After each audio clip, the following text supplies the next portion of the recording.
Hello, I'm just going to quickly say this now. I probably need to turn these off.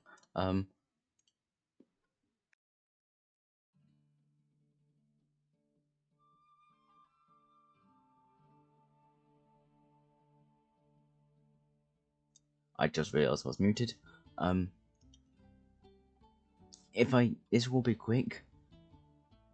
If I get hit, killed, or whatever, then raspberries to you because I'm doing this quite quickly. Not because there's 8 days left, because something really important happening, and I will forget.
Windblade! Let the show begin. Oh no! Yeah!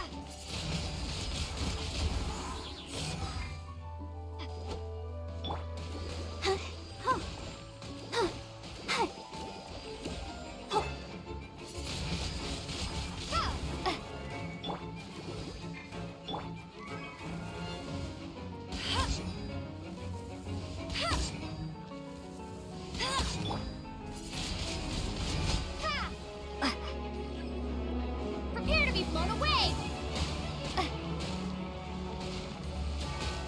Power the genshin hunt! Windblade!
Windblade!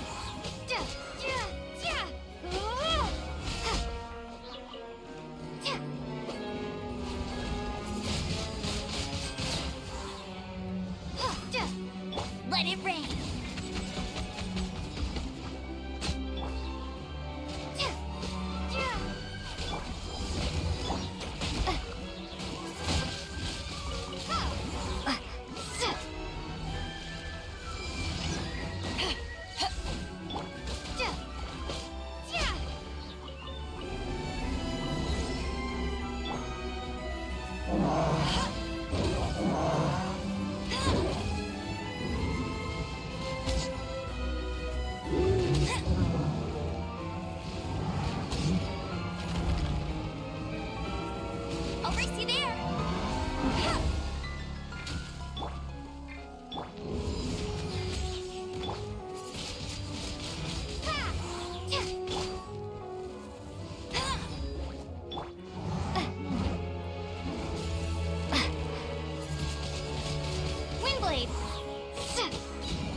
ashes!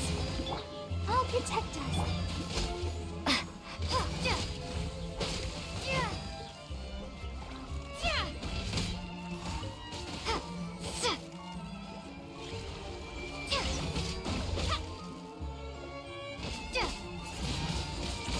Windblade.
This one's well done. You need to hurry up.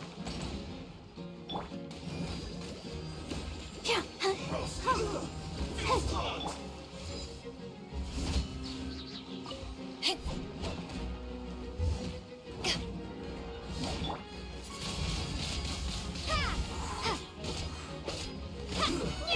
Shouldn't get careless. Suffocate.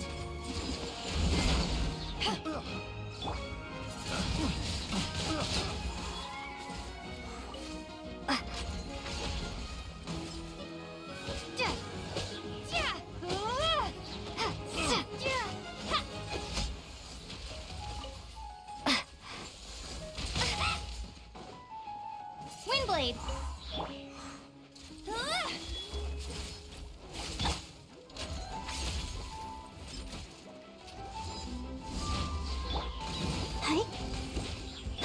Let it rain.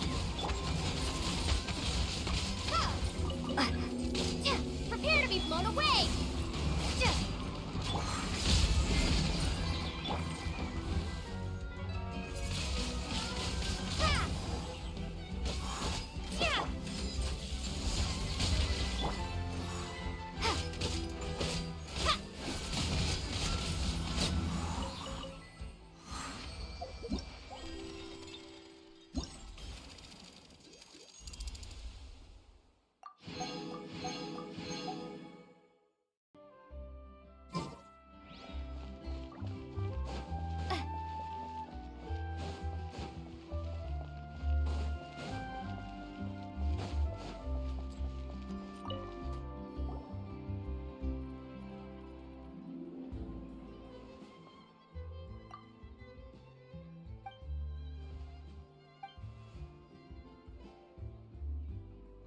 Just want to point out, people, I really sick of this story, so I'm going to skip as much as I can.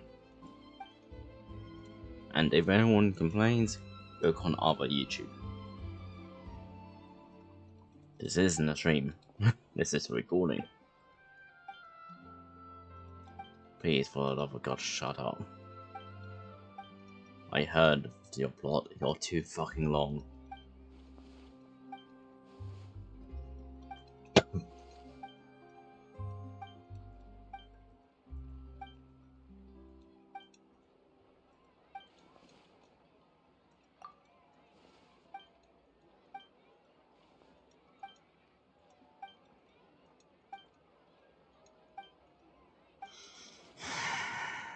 Please, for the love of God, shut up.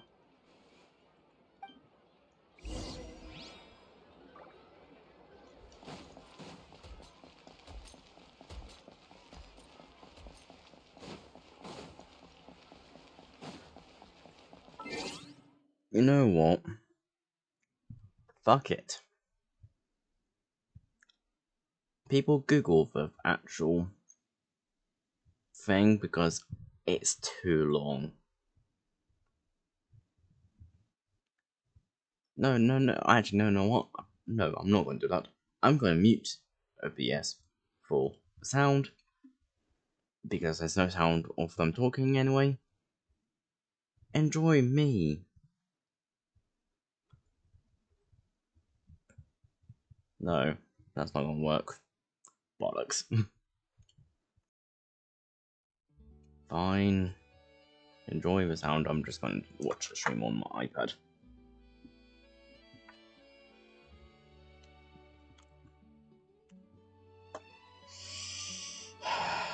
Bye from me.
it.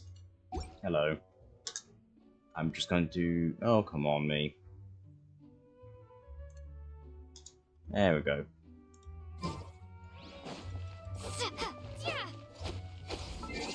What's that?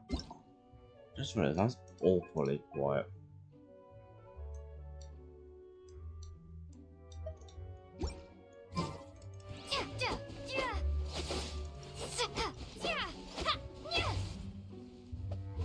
Because that.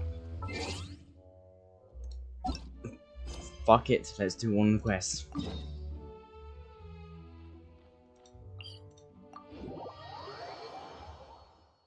I'm recording, so.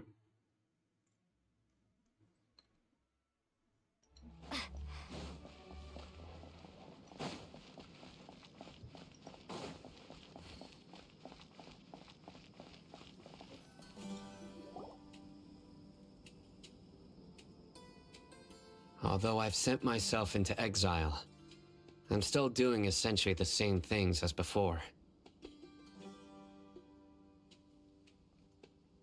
Do you still have any questions for me before we start our investigation? One of my former subordinates told me that this title has its origins in a strange incident.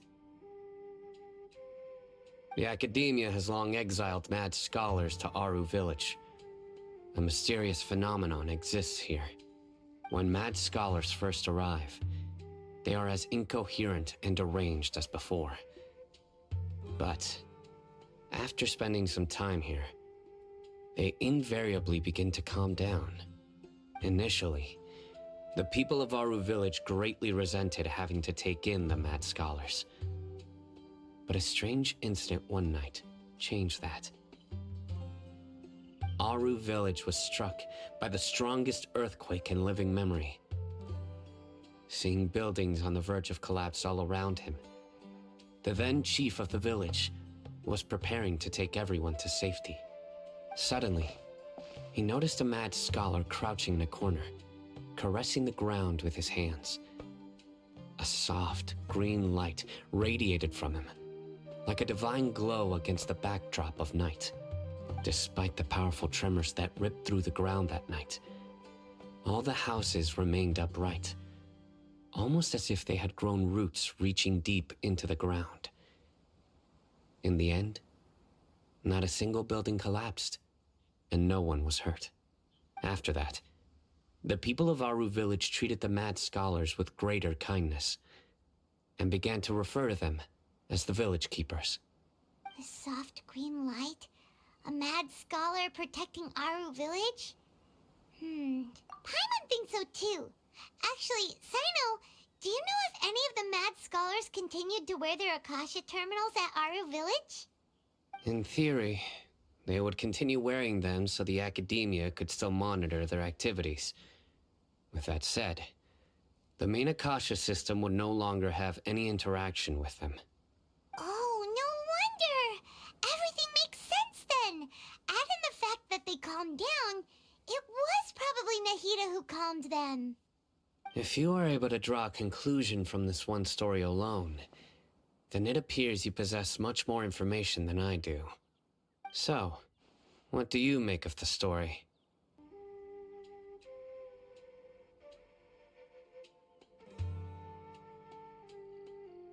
Really? Lesser Lord Kusanali. What? You don't believe us? Lesser Lord Kusanali was definitely using the Akasha to give her power to the mad scholars! No, it's not so much that I don't believe you. I'm just struck by your reasoning. Lesser Lord Kusanali, the current Dendro Archon, is she really active in Sumeru? The Academia has always placed far greater importance on the late Greater Lord Rukkhadevata. They've more or less ignored Lesser Lord Kusanali, and I've never had any reason to doubt their views. In addition, I've never heard any stories about Lesser Lord Kusanali and her deeds. To me, she might as well have been a god that never existed. No way! Nahida definitely exists!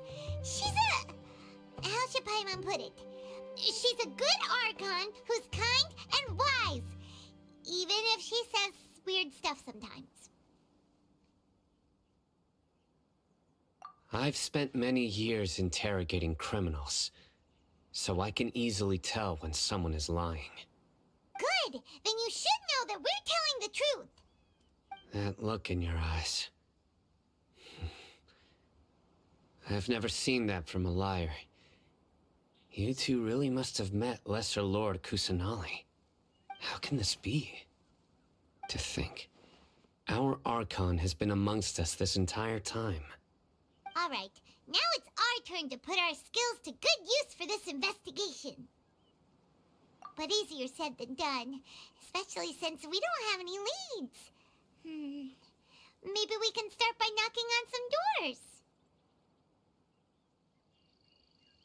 Excuse me, are you here to help me find my grandpa? Huh? Who are you? By the sounds of it, a resident of this village. My name is Isak. You'll help me find my grandpa, right? Is your grandpa a mad scholar? Hey, don't say that. Grandpa is just Grandpa. Why do you have to call him that? It's not like he's a bad person or anything. The person you're referring to is not a local, yet you are. Why do you call him Grandpa?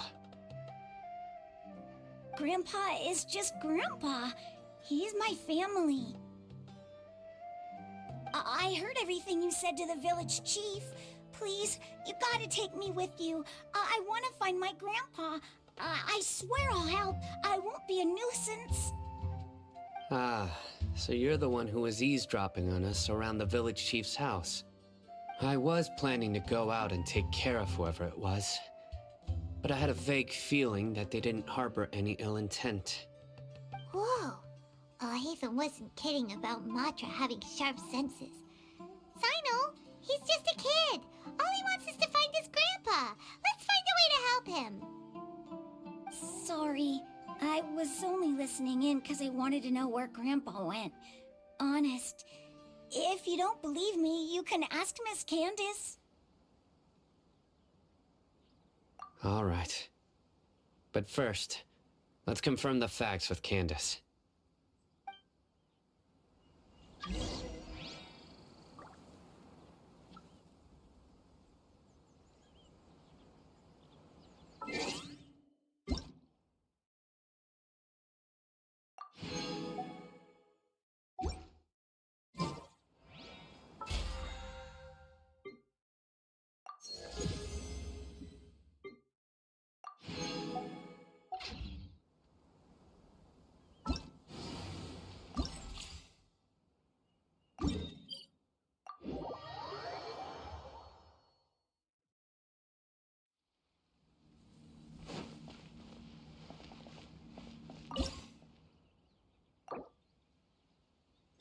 Yeah, I've been doing this off camera.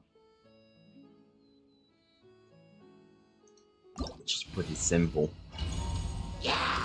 Do easy mode and then Let me out.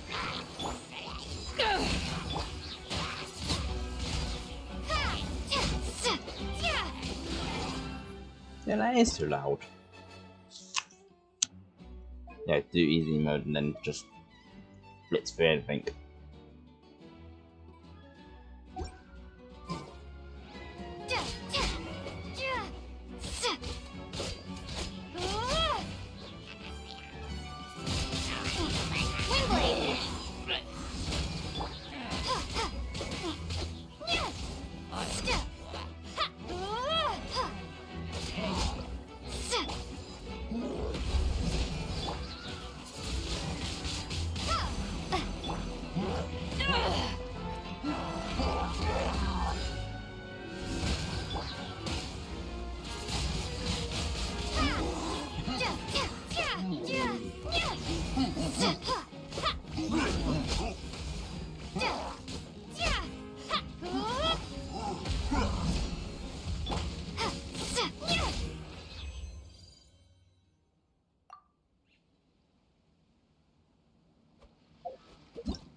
guys.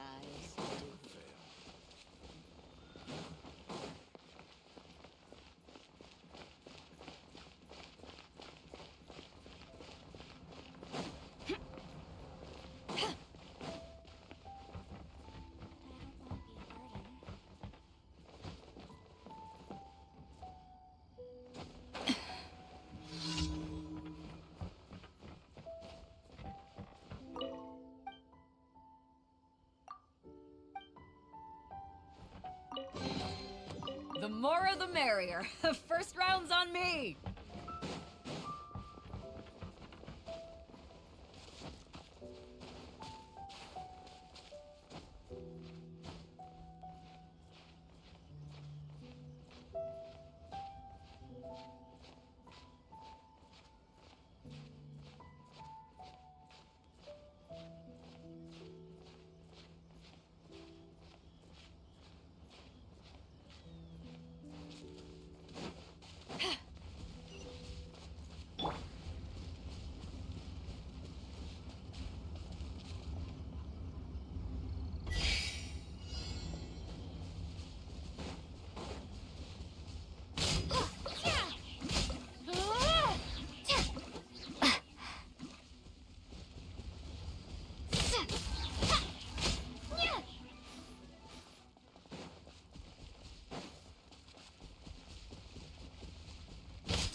Windblade!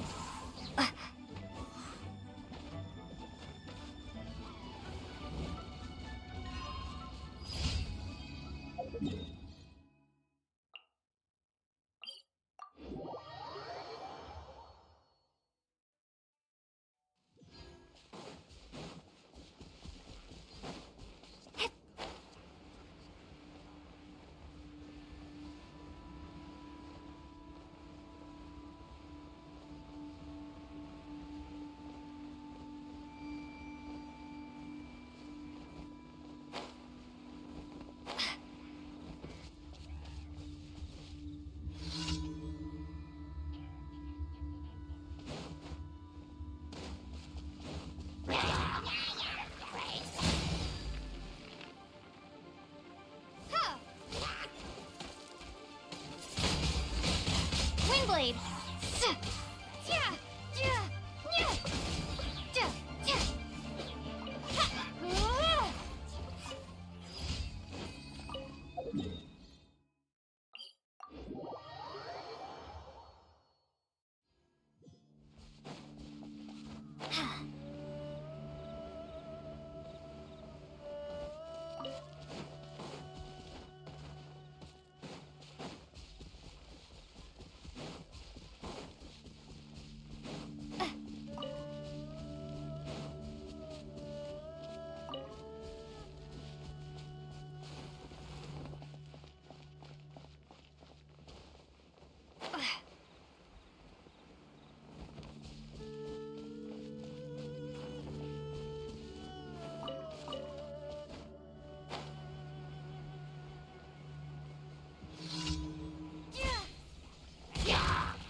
Bet you can't keep up with me!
Astra.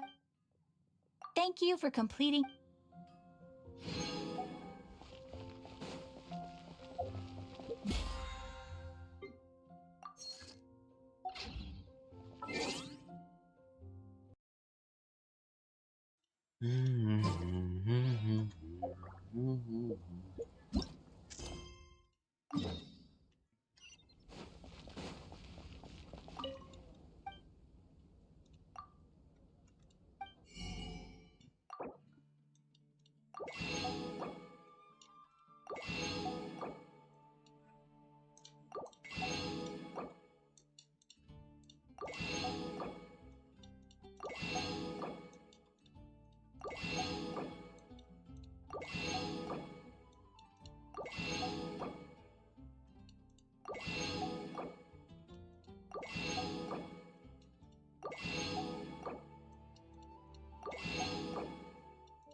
Do do do do do do do do do do do do. Oh, it's constant. Sino is super vigilant. Is this what all the Matra are like? Ah, you're back already. We just wanted to confirm something with you. Do you know a boy by the name of Isak? I had a feeling he'd go looking for you. Huh? You knew this would happen? Yes. Although he tried his best to stay hidden, I still noticed him eavesdropping outside the window. He really wants to get his grandfather back. Isak's parents were both Aramite mercenaries who rarely returned to the village after finding employment in the city. He was raised by his grandfather. Unfortunately, it was only a few years before his grandpa passed away. Isak was still very young at the time, so various families in the village took turns caring for him so he could survive.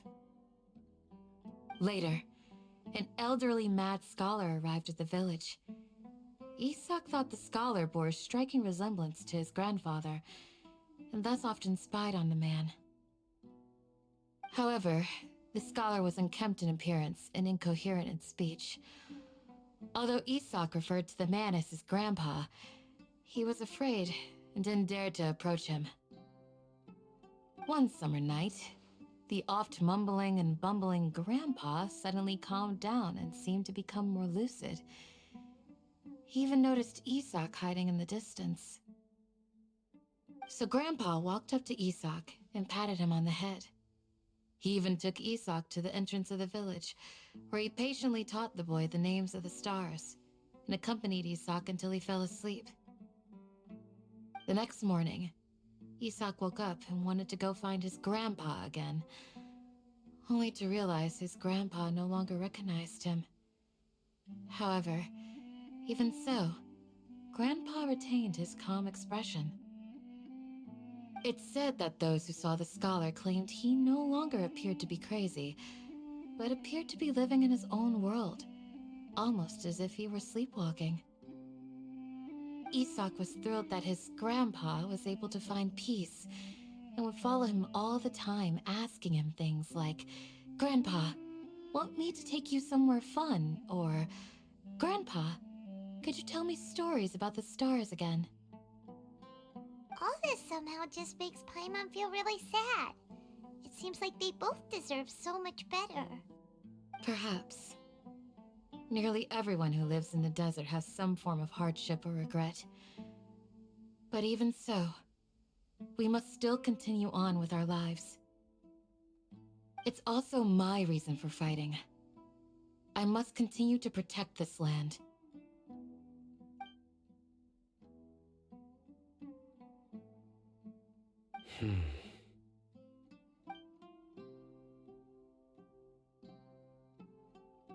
Maybe the people have always had a considerate god watching over them. Huh? What did you say, Sino? No, nothing. As long as Esau keeps his word and doesn't get in our way, we can take him along. Perhaps you are more compassionate than I gave you credit for. Please accept my thanks on Isak's behalf, Sino.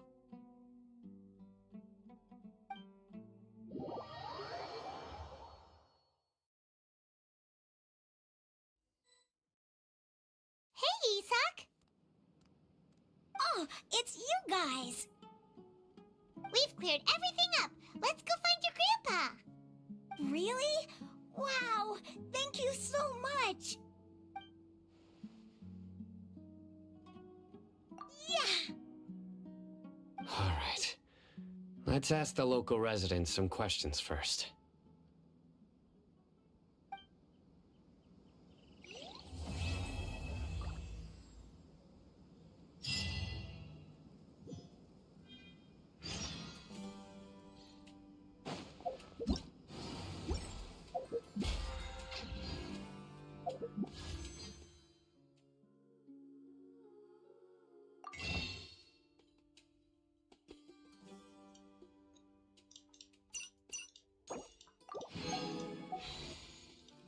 Right. Hello, dude. Excuse me, did you happen to see where the missing scholars went? You mean the village keepers? Oh, let me think. When I was eating dinner the other day, I saw one of them by the side of the road, muttering away and eating mushrooms and tree roots. They shouldn't go around eating that kind of stuff. Okay. Did you notice anything else? Anything else? No, I think that's all I have to tell you. Sorry. Dickhead walked away. Cockwomble.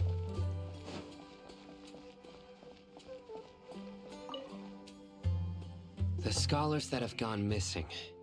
Have you seen them? Those eyes. Those fierce eyes. You look like a real fighter. Don't change the subject. Right. You were asking about the mad scholars. I think it's been a few days since I last saw them. I usually go to bed pretty early, so I'm not too familiar with what goes on at night. But honestly, I feel quite sympathetic towards them. Even though they act a little strange, they've helped me in the past. If it weren't for them, my house would have collapsed long ago. Do you also think Grandpa and the others are good people? Grandpa? Oh, hello there. It's little Isak. You mean that nice man who looks like your grandpa's long-lost twin, right? He was actually the one who protected my house. I saw it with my own eyes. He happened to be staying near my house that day and was doing something with his hands on the ground. It still feels pretty surreal now that I think back on it. Did someone teach them how to do that? Well, whatever the case, I'll always be thankful to him and whoever taught him to look out for others. I'm pretty sure that if I ever went mad, I wouldn't be able to do anything like that.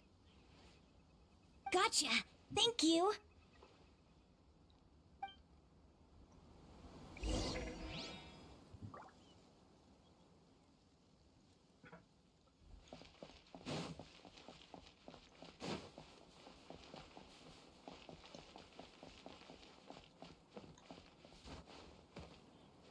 Ah, Sir, have you seen my grandpa recently? You know, the one who likes to sit and space out near the village entrance. Oh, well, if it isn't Isak. Oh, your grandpa, huh? It's been a while. The last time I saw him, he was spacing out by the road as usual. I went and asked him if he'd like any of the food I had prepared, despite my wife's protests. Like many people, she's really quite terrified of them. And speaking of my wife, she's still always complaining about how I don't make enough mora. That might explain why she's always mad at me. Oh, thank you. Thank you for taking care of him. It was nothing. You're looking for him, right? Did he go for a walk and get lost? Yeah. Oh, that's no good. Well, once you found him, come by my place again and I'll cook a little something for the both of you. I've known you since you were very young, so as far as I'm concerned, you're family. Please feel free to come by anytime. Wow, what a nice guy! Okay. Thank you, sir. Huh? Don't say anything for now. Isak, stay here. Let's head over there. Stay quiet as you move. La la la la la la la. Haha.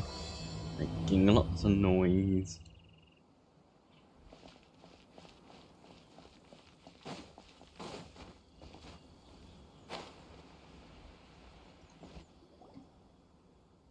Listen, see if you can make out what they're saying. Have you heard? The mighty King Deshret, the sovereign of our faith, will soon return to this world. Yes, of course I have. King Deshret is the one and only true ruler of this land. I've never believed in any other gods. Still, you say he's coming back, but it sure doesn't feel like life's about to change around here anytime soon. What's your proof? Haven't you noticed? The village has been getting more deranged scholars than ever. Delavar was saying that many people also went insane just before the fall of King Deshret's civilization in ancient times. We don't quite know why, but it seems like there's some sort of connection between insanity and King Deshret. Isn't it a sign of King Deshret's power that all the they mad wanna scholars punch have them. disappeared? If you ask me, they must have been chosen as the final sacrifice for King Deshret's resurrection. Huh. Now that you say it, that does make some sense. Does this mean our lives are finally going to take a turn for the better? Exactly. Those city folks will get what's coming to them. Imagine him No. being Repeat everything you've just said from the very beginning. the nicest motherfucker in the world Huh? that actually doesn't want war. Who are And you? all the stories were Where just did you come from? My patience some is running jerk. thin. You heard what I asked.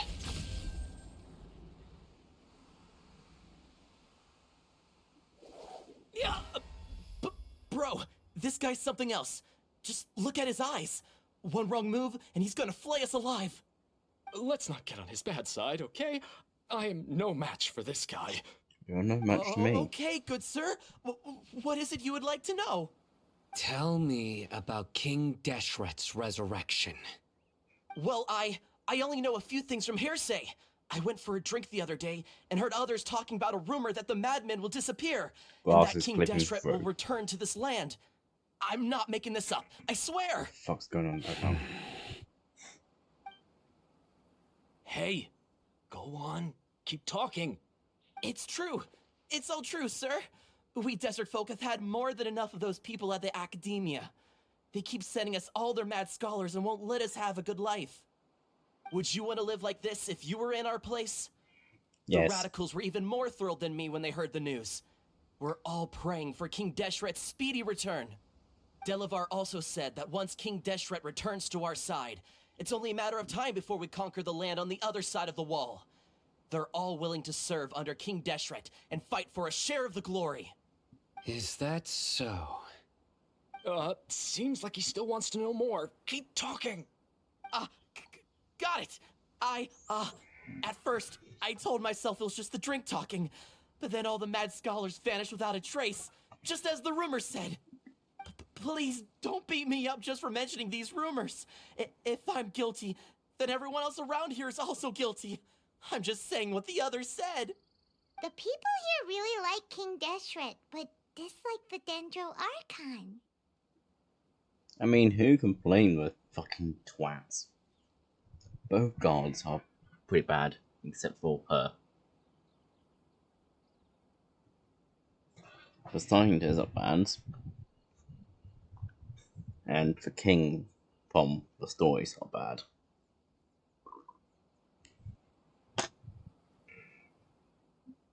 Where is this radical person you talked about? I haven't run into him over the past few days, so he probably hasn't been around the village. What about you, man? Have you seen him at all? Okay. No, not at all. We wouldn't dare lie to you. He's really not here right now. Sounds like you're not too close with the radicals. No, of course not. All we know are their names.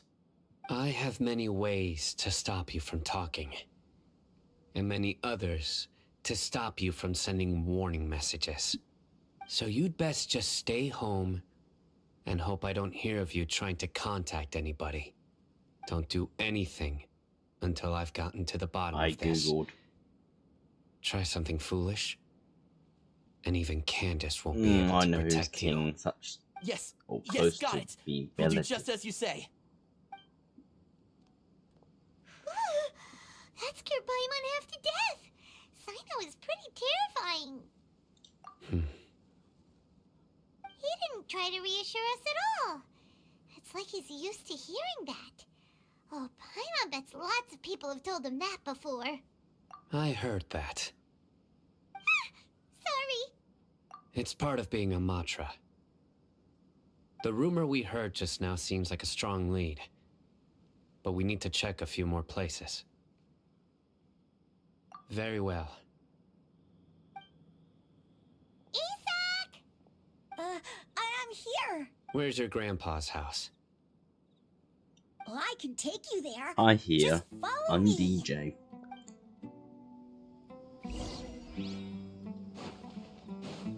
Join the Eremites and embrace a wonderful new life.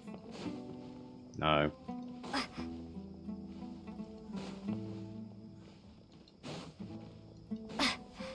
Grandpa? Oh, he likes to be alone. Sometimes he stares at the sky in a daze, and other times he just pokes at the ground with his fingers. Every now and then, he yells out at the top of his lungs, so a lot of people are really scared of him. But he's a good person, really. I know he is. I swear, he's just like my real grandpa. Oh, he knows his fake it's a fake grandpa. It's a boob jiggle.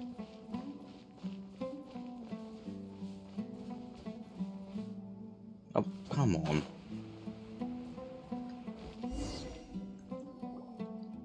Well, this is where Grandpa usually stays. There sure isn't much here.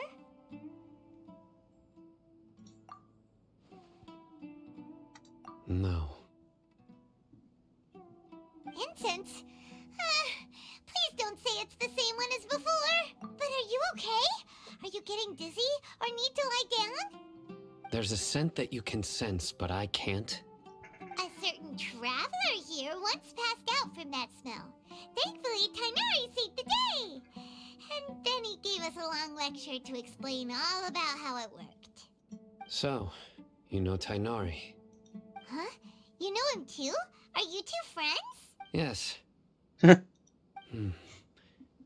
that I concentrate, I can also make out the scent of incense. Wait, surely Tainari didn't lecture you too. No, no need. Did you first encounter this scent at Tainari's house? In the forest. From a scholar.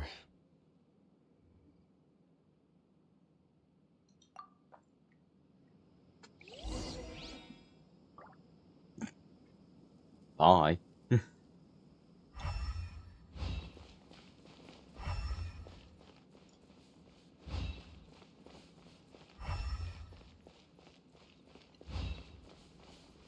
It's in this little circle.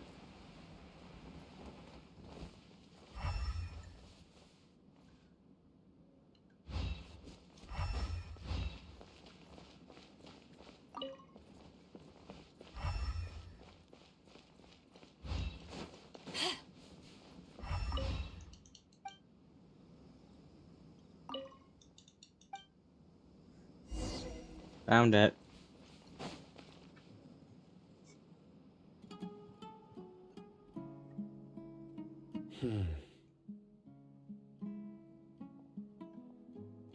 guess he found it. What are you looking for, Sino? Here it is.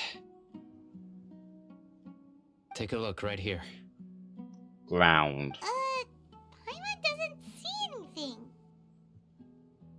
Although the traces have been completely buried in the sand, there are footprints here. From the size and shape, they belong to an adult male. This pattern is a common one from this area. Local shoes. This was probably someone from the village. The scent is quite faint, but still extant. The footprints head in that direction. But who would come looking for Grandpa? He doesn't have any friends. We'd have to ask whoever lured him away with the incense.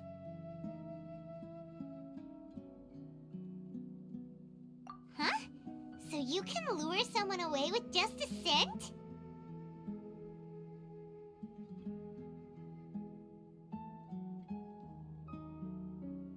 Hey! What's wrong with liking good food? Everyone's got something they love in life. Exactly. Most scholars are fond of incense, since the smell supposedly helps them clear their minds and discover new knowledge. Even deep within the clutches of madness, they still yearn for their knowledge-seeking days, and will follow the scent whenever it presents itself. No, Grandpa. So, someone's taking advantage of their weakness? Huh. Still, why would anyone want to abduct all the scholars? Are the rumors really true? Could the disappearance of all the mad scholars have something to do with the radicals? It's highly likely. Please, you have to save my Grandpa. Grandpa's never done anything wrong. Please help him. Sounds like we'd better help get him back. Don't you worry, Isak. We won't let whoever took him get away with it. Let's head to Aru Village and inform Candace and the others about what we learned here. No. After that, You do that. we'll set off to find the scholars.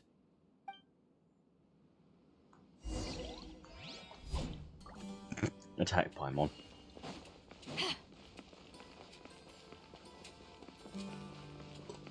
Ugh.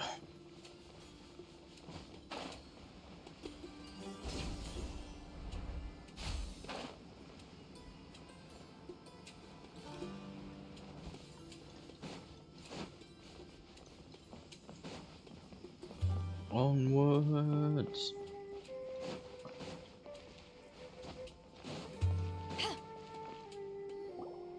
Right. The darker fabric definitely looks a lot better. That'd be my choice, too. We're back, Candace. We've got a lot to tell you. Ah, welcome back. Sounds like everyone's friends already. Oh, Dia's here too. You bet. So, everything goes smoothly? Reasonably. Alhaitham didn't go with you? We haven't seen him at all. Huh. I saw him around the village entrance earlier and figured he was investigating with you. I guess he must have gone off on his own. Did you find out anything useful? Typical.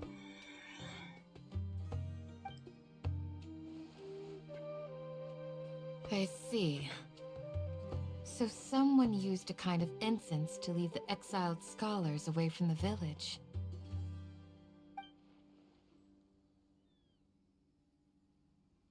The resurrection of King Deshret? First I've heard of it. Far as I know, the kind of incense you just mentioned is only popular beyond the wall. Scholars are fond of it, but as you can see, there aren't many scholars still studying around these parts. No seller would be able to make a profit here. Not to mention making incense is a labor-intensive process. You won't see anybody in the desert with the patience to make or sell something that requires that kind of effort. It seems someone from beyond the wall must have been supporting this. Makes sense. So what should we do then? Do we go back to the academia and search for leads there? If it was any other day, that would be your next logical step. But today, you've got me on your team, so you get an extra tip. Didn't you say that the villager got his news from the tavern? Well, I also like to drink at the tavern, so I know a thing or two about these radicals he mentioned. If Paimon remembers correctly, the leader of the radicals is some guy called Delavar. Ah, yeah. Delavar, the scar-riddled bandit, Engur, the wide-eyed butcher, and Jabari, the duck-tailed bearded crook. The whole lot of them are known around these parts.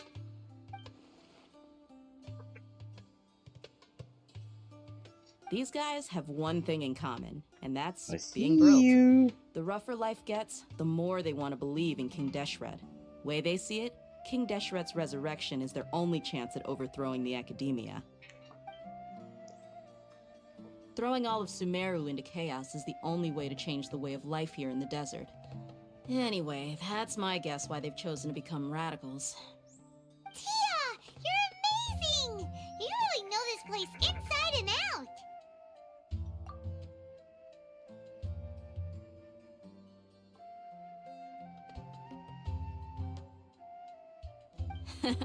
No merc can afford to slack off on gathering intelligence. Every more I've spent in the tavern has been a valuable investment. Let's head out. Now hold on, you're staying right here, Sino. Why? Aru Village is not a big place. Outsiders stand out here like a sore thumb. I'd bet word about you has already gotten out.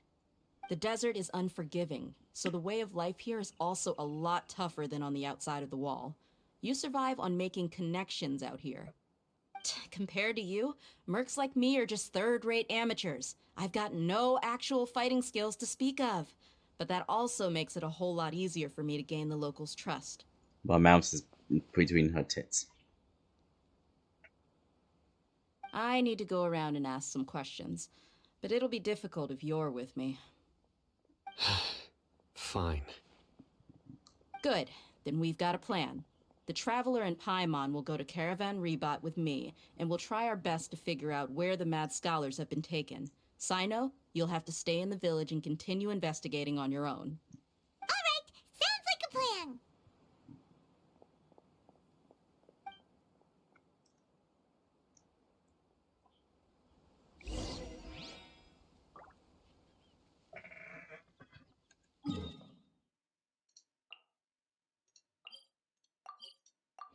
Boop.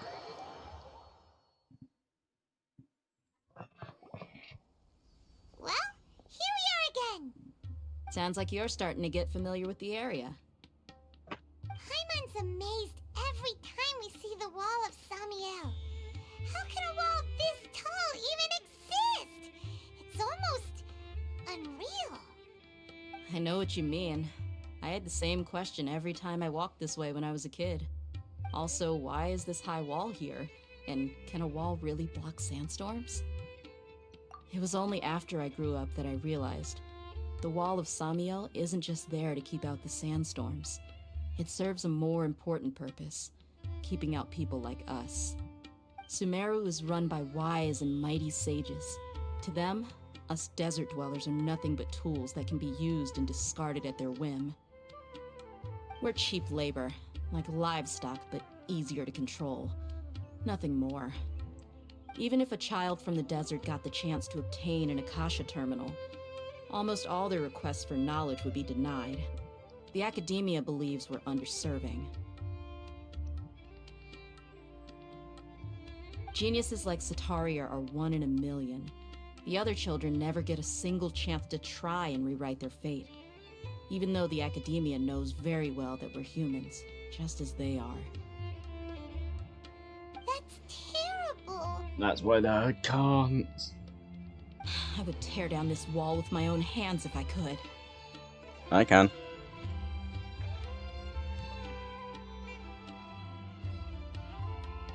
Hey, Thea.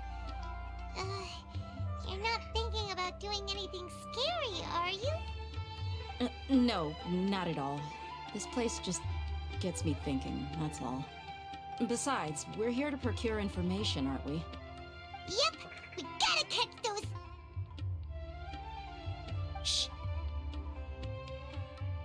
Caravan Rebot is crawling with people, so be careful what you say. We don't want anyone to find out what we're here for. Our mission started the moment we arrived here. Let's go check out the tavern. Maybe we'll find someone I know.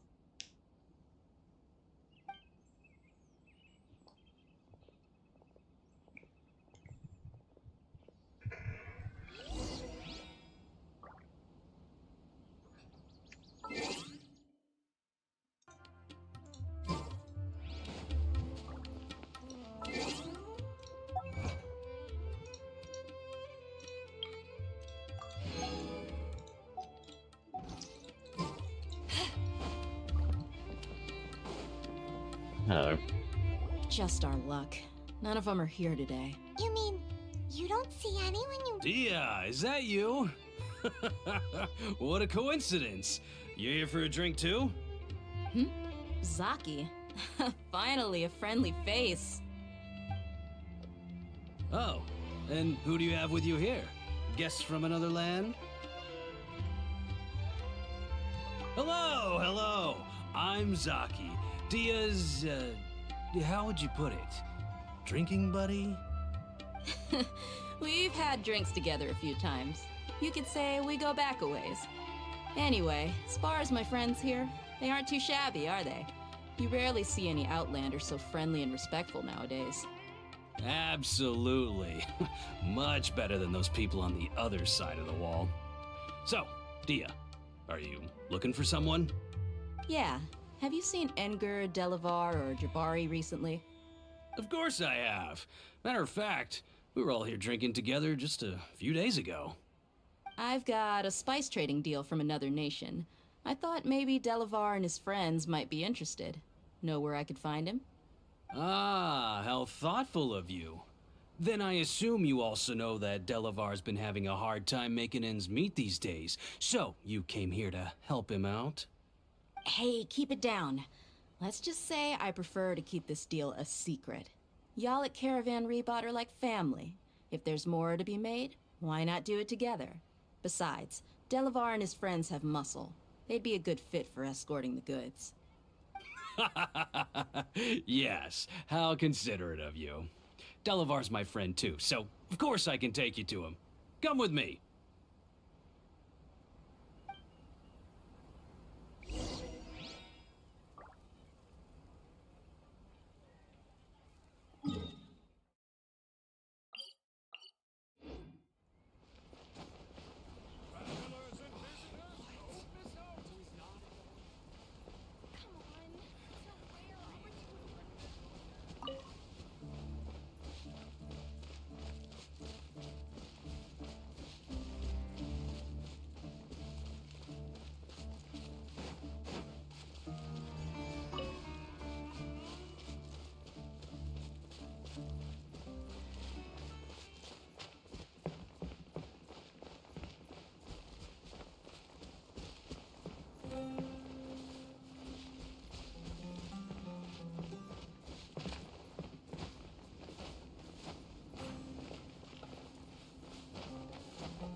Are we there yet? Yep, this is the place.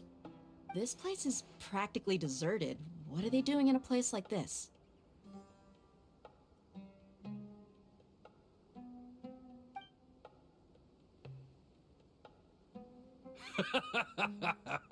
Why don't you take a guess? Go on, a wild stab in the dark. You're like lambs to the slaughter. Oh no! It's an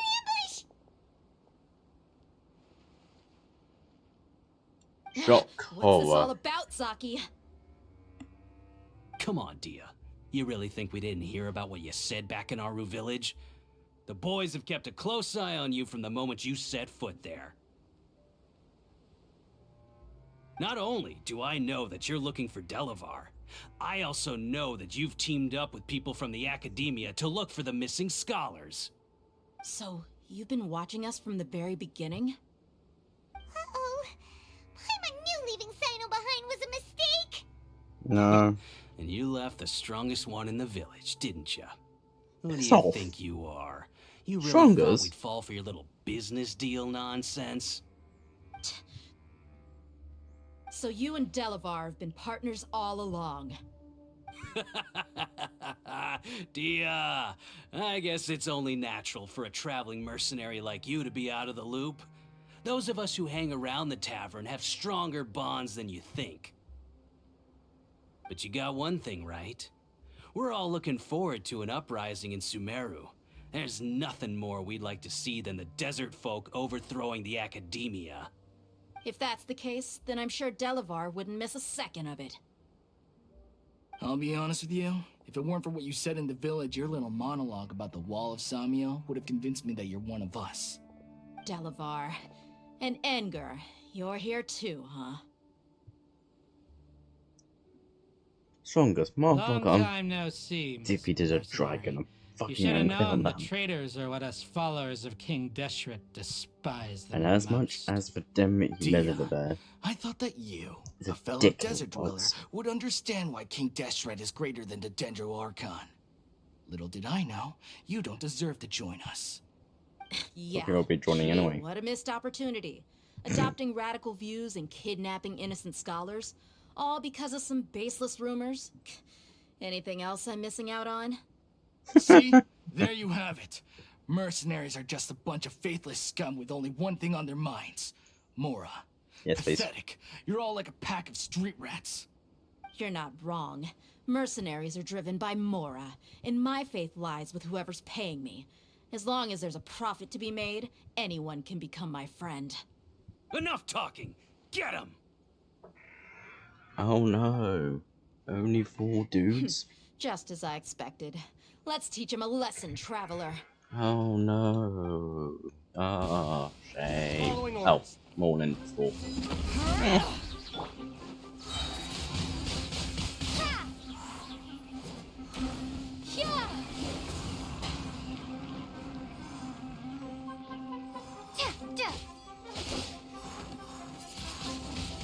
Windblade! Oh no. Such difficulty. Impossible! Yeah, how could you? So, what do you think about your meticulous network now, Zaki? How did you say it? It's only natural for a traveling mercenary like me to be out of the loop. I'm guessing your informant told you that I'm just an incompetent merc with no real fighting skills, correct? I mean, that is what I said after all. And of course, you would believe everything he reported. The only thing you know about me is that I'm a mercenary, but you've never seen me in action. Even though you heard we went to handle monsters together, you believed that Candace was the only one doing all the real fighting. That so-called Flame Mane is just a fraud. She admitted it herself. She just uses her connections to gain the trust of others. That's what you thought, right? Ugh. You lied in the village because you figured that we'd have people watching you. And you were stupid enough to fall for it. I figured as much the first time we drank together. You all thought you were so smart. Pathetic. Jesus. Oh, Jesus. Okay, that should be all of them. Whoa! So you've been planning this since we were in Aru Village? No task can be done without preparation. I just happened to notice a couple suspicious-looking people while you were out investigating. Oh, but instead of catching them right away, you let them report back! Those two who were snooping around were just a couple small fries. If we want to get the Yeah. real catch, we have to be patient and give it some time. Oh, you mean the funny name she mentioned back in Uncle Ampu's house? The wide-eyed butcher, scar-riddled bandit, Paimon can't remember them all. That's just a bunch of drunk talk. Edgar and Delavar like to talk themselves up when they're drinking. Edgar, the wide-eyed butcher, and Delavar, the scar-riddled bandit, are the nicknames they came up with for themselves. Alcohol has a way of making people share what they really think. So Edgar and Delavar are always rambling in the tavern about how King Deshret is a superior deity. What about Zaki? He's just a numbskull who fell right into our trap. Zaki was probably the best hidden of them all. My initial plan was to find Delavar first, and then try to track him down. That's what you wanted to ask when we were at Uncle Anpu's house, right? Jabari's one of the villagers you talked to. You know, the one who wanted to treat Isak and his grandpa to some food. Wait, so he's a radical too? No, he isn't. I just needed to tack on a random villager name to make the eavesdropper think that I was making some wild guesses based on my impressions. Wow, what a genius idea! Well, that's an expert mercenary for ya. Ah, you're too kind. It was straight from the usual playbook, if I'm honest. So, that thing you were saying before, is it really true? About what? About how mercenaries only care about Mora, and that anyone's a friend as long as there's a profit. Does that bother you? No. What makes you so sure? Dia, do you dislike the Dendro Archon like the other desert folk? I mean... You two are pretty sharp. No, I don't have anything against the Dendro Archon. I kind of do, but not for much of I've heard a lot of such. nice things about the Lesser Lord from Dunyarzad. I can understand her devotion and gratitude. Dunyarzad's just an ordinary person. There's no way a god would be so involved in the lives of everyday people, unless they were truly compassionate. Shut up and let me explain. Such and such are bad. The gods are not so bad. Would I attack them because we're gods? Even though she'd done nothing? No.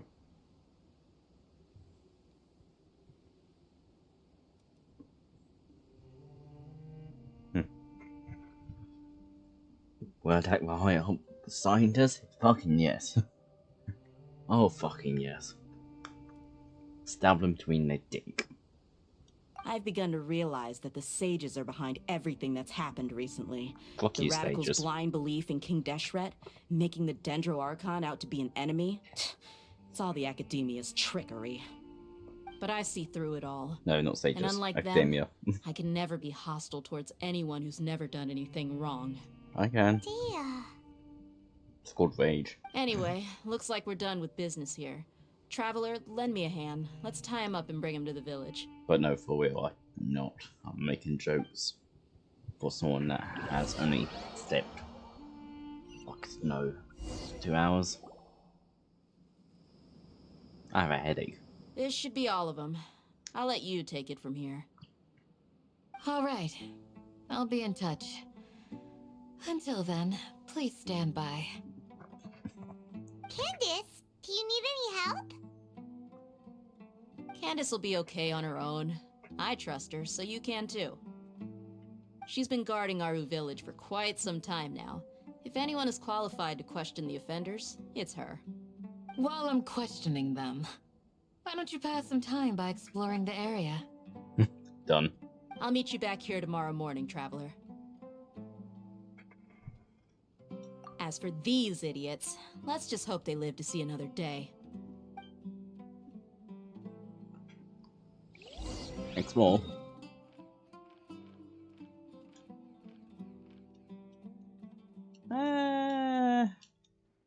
Sure.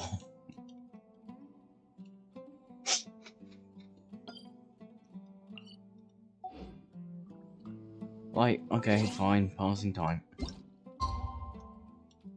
Wait, what time do I need? 6.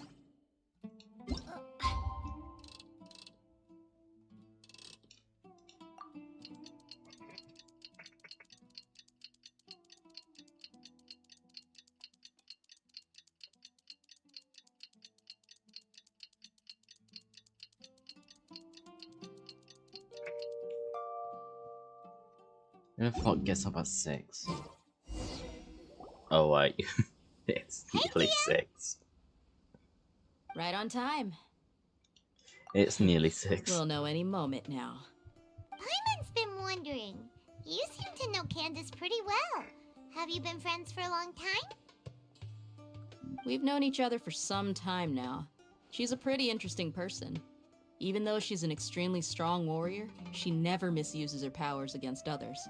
I would. Oh, Paimon knows what you mean. Like a lot of martial artists say, never take the fight outside the ring. Piss off. Yep, I guess you can put it that way.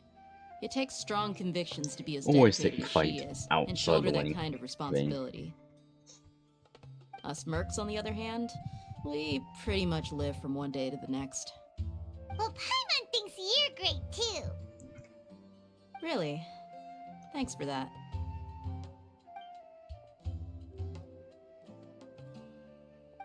Oh, Sino's here, and he's pretty early too. Yes, I was here yesterday to help out a little. To help out? By doing what? Sharing some interrogation techniques. Oh, you mean you taught Candace some more persuasive methods? Right. Come on in, everyone. Come on, let's go inside. Ah! Talking door. Mimic.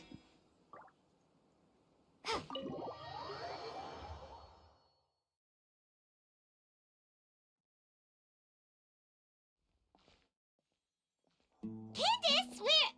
Whoa, you look furious. Do I? Huh. What gave it away? Oh, there's no mask that can hide true bloodlust. Cover up your eyes, and it'll still show itself at the corners of your mouth. Perhaps I need to work on my composure. Still, it's perfectly understandable why I'm angry. I'm sure everyone present would agree. Yes, ma'am. Please, don't beat us anymore. We're gonna die. Well, looks like Sino taught her well.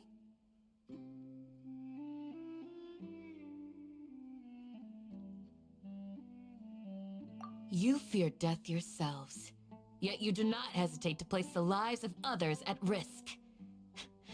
The absurdity is mind-boggling. The ones you call mad scholars are known to us as the Village Keepers. They are vital members of our community, and some even count them as family. You come here to my village, and you treat my people as nothing more than stepping stones towards your goal. Tell me, what would you do to you in my position? Mercy! Please have mercy! You've made your bed. We may all be desert dwellers, but there is one thing that I understand better than you.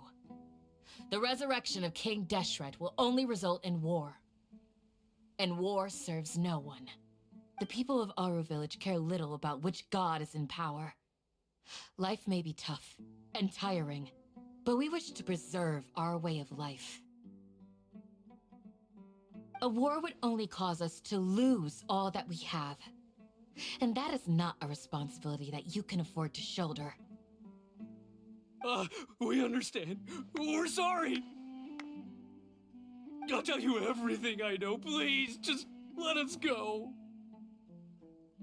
I'm listening. You might not believe this, but it wasn't us who came up with this idea. Someone was spreading rumors in the tavern. That's how we ended up hearing about King Deshret's resurrection. Some mystery man told us that mad scholars will make the perfect sacrifice to usher in King Deshret's resurrection. They give their lives, and we can get anything we wish for. They're called Village Keepers. Slip up again, and you'll regret it. Yes, sorry. It was all that mystery man's doing. He told us to spread the word about King Deshret's resurrection and talked us into helping him. In return, he said he'll help facilitate the resurrection process. I'm not sure. That's one. Huh? One what? Strike. You get a total of 3. Then, you die by my hand. Wait, I'm telling the truth. We don't know anything. It was all him. 2. He got us to lure them out of their houses in the night with some kind of incense. We take them to a junction outside the village. Then the mystery guy takes them from there. You gotta believe me, please. I'm telling the truth, I swear. Just ask them if you don't believe me. That was indeed the truth. Traveler, go on.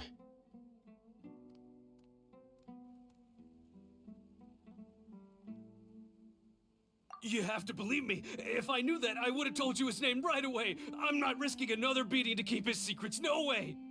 That guy, he wears a cloak, and he's always careful to cover his face. He calls himself King Deshret's envoy. I believe I may know what's going on. Uncle Anpu? What do you mean? Faturi.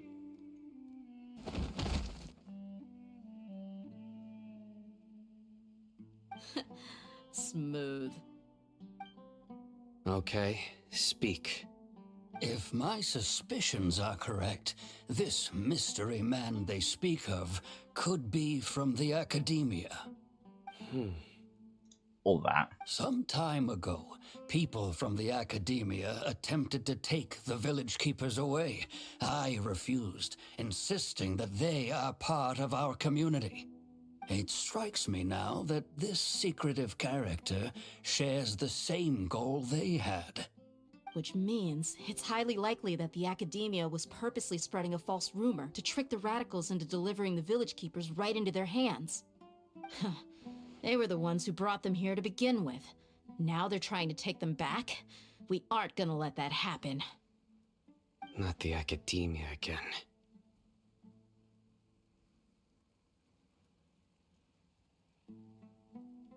Just as I thought. But what could they want with the village keepers? People are nothing but tools in the eyes of the academia. A change in their plans likely means they found another way to exploit the scholars. Regardless, our top priority now is locating the village keepers. You're right. Isak is still waiting for news on his grandpa. Time to go. Let's leave the village and try to track them down. Yes. Pack up and get ready to leave. You got it. Candace, I'll let you deal with the radicals. Leave everything outside the village to us. All right. Let's meet back here once everyone's ready.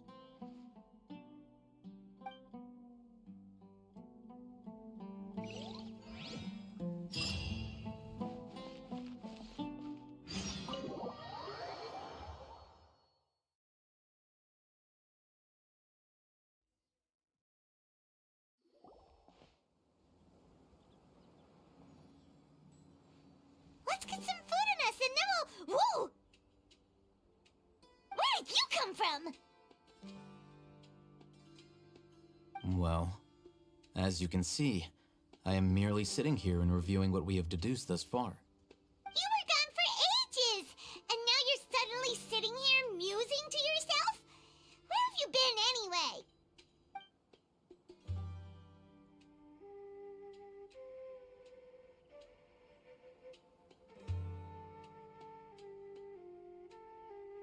Hey, what's with the silence? You never think things through before asking questions. I'm giving you some time to make up for that. Paimon's so mad! Paimon's gonna give you an ugly nickname!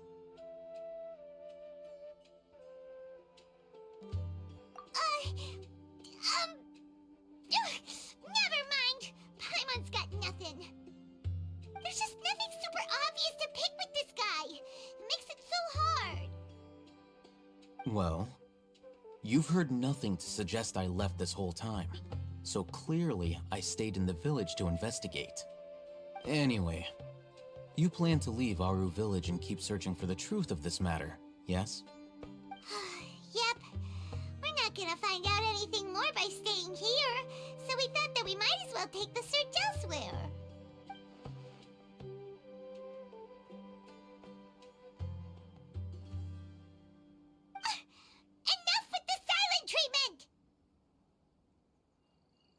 No. I'm just surprised that you decided to team up with him. Alhaitham, you haven't helped us out at all ever since we arrived at Aru Village. Bold of you to question our choices. Yeah, you're all talk. While you were investigating, I had my own work to do, which I've now finished. Really? Paimon doesn't believe you. To be honest, we aren't really a team, so I have no obligation to inform you of my whereabouts. Not to mention that going separate ways allowed me to find some important information that you all had missed. Huh? Right here in the village? Correct. What did you learn? I'm going to take you to someone.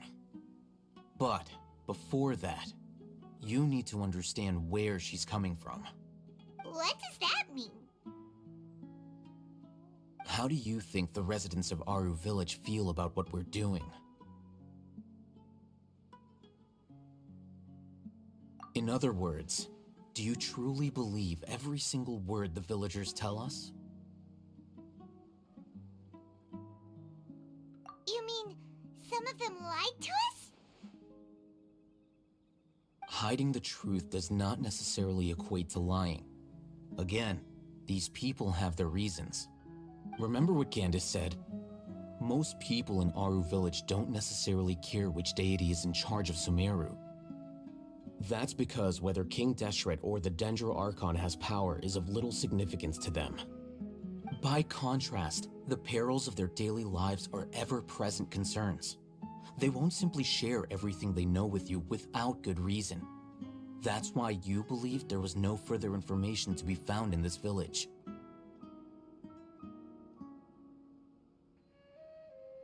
Glad you're following along. Among those you have talked to, there's someone who was consciously keeping you out of the loop.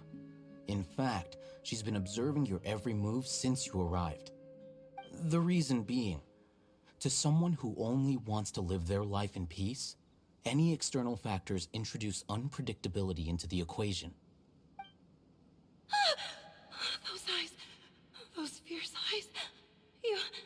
You look like a real fighter. Don't change the subject. It's quite obvious that she's intimidated by Sino's authority and strength. Right. You were asking about the mad scholars. She corrected herself mid-sentence because she's aware that there are King Deshret fanatics in the village. If she sounds too friendly towards the village keepers, she could easily make herself the radicals' next target.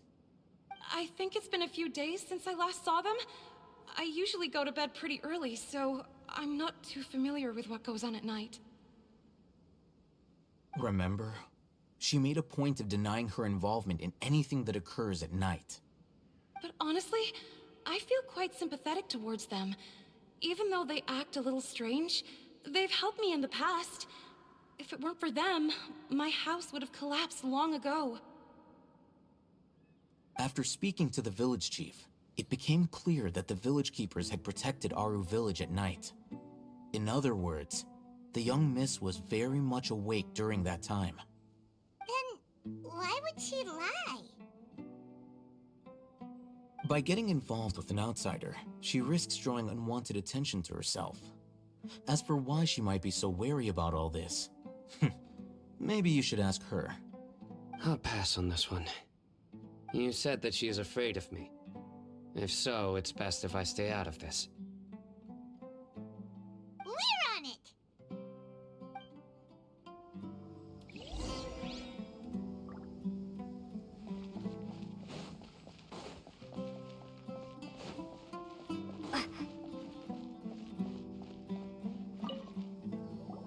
Miss Shawnee, as we discussed earlier, I've brought someone with me. Mr. Alhaitham, I'm aware of where you stand, but how can I make sure that your friends think the same as you? Huh? What do you mean? We need to clarify our stance or something? Go ahead and talk to her. You'll get the answers you want. Go on. Earn her trust. Is it really that simple? May I call you Traveler?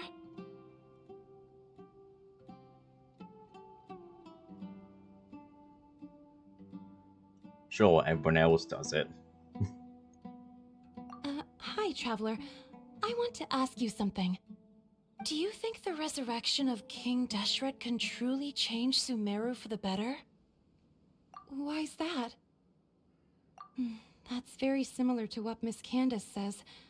I know you two are friends. That's why I'm willing to talk to you, even though I do have some reservations. Before, I wouldn't even have the courage to ask something like this. Traveler, do you believe our lives will get better? Mimic. Sure. Yeah, we came here from another nation, so it isn't wrong of you to be weary. And we aren't really residents of any one nation. But even so, we've met lots of people from different places, and we've always fought for what we believed in. We have friends in Sumeru, and we want to help them. That's why we decided to stay here for a while.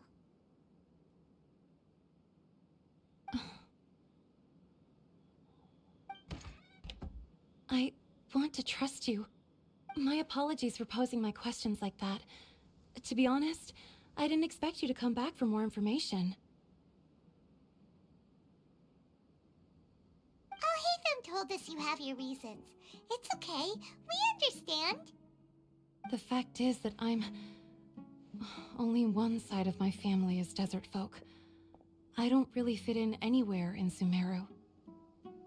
Some believe in the Dendro Archon, while others believe in King Deshret. I don't belong to either side, and neither side would want me. Speaking of which, the radicals mentioned that they despise traitors. Do they just think that anyone who's different from them is a traitor? Yeah. Some people can be so narrow-minded when it comes to bloodline and beliefs. It makes no difference what I say or how I behave. I'll always be suspected of having ulterior motives. Slowly, I just stopped talking to people. I pretended not to hear or see anything. All I want is to live my life in peace. And then it happened. The village keepers who had helped me disappeared with no explanation, and I didn't dare breathe a word about it to anyone. Until now. You can tell them. I'm sure she'll keep your secret. All right. I'll tell you what I told Alhaitham. I actually have a sharper sense of hearing than most. Sometimes, I hear strange crying sounds in the night. There are ghosts? Perhaps. I'm not sure. It's faint, but it's definitely the sound of crying.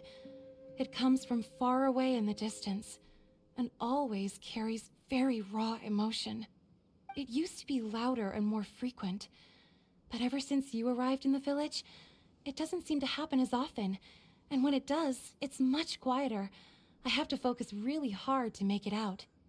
I confirmed this with the guards on night duty.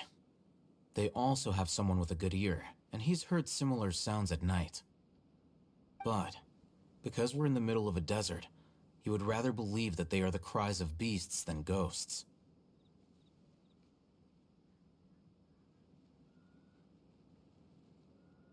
There's really nothing around these parts, except for an old hospital not far from the village. I think they used to use it for treating Elazar, but it's been abandoned for years. Yeah, let's go!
Is this an answer from this world?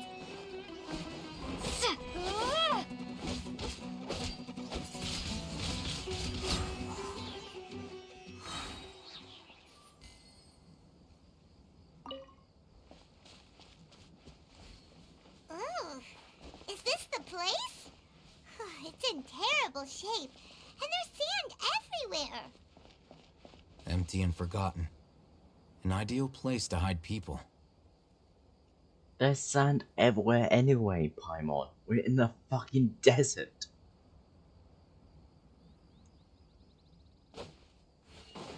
Monsters! Watch out!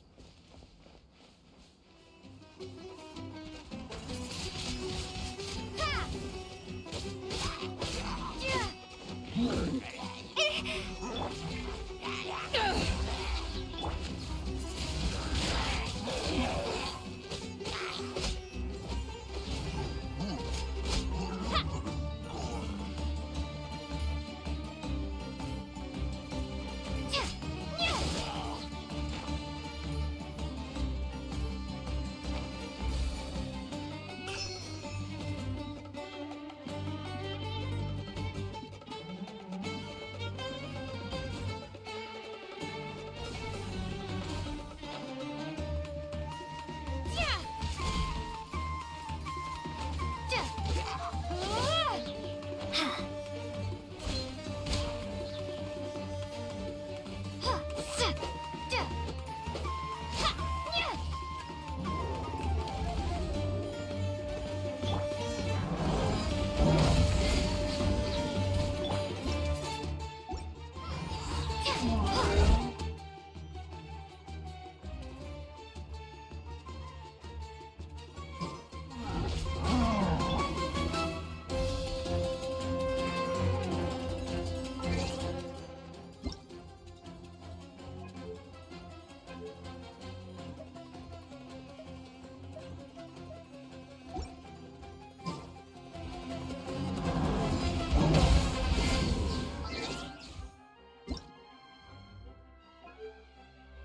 Paimon coming in! Paimon coming in! Is this level okay? Can you hear Paimon?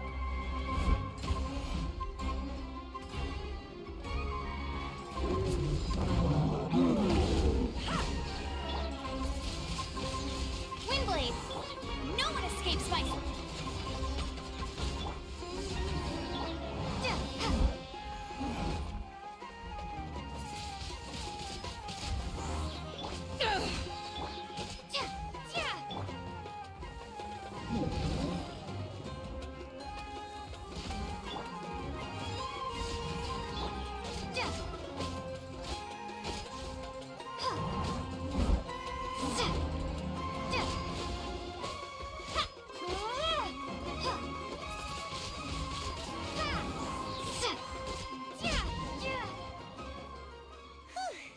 They were easier to deal with than Paimon had expected. Super strong bandits? Or monsters taller than buildings dropping out of the sky? Or, something like that. He looks super serious. We gotta stay on our A game too. This is the one.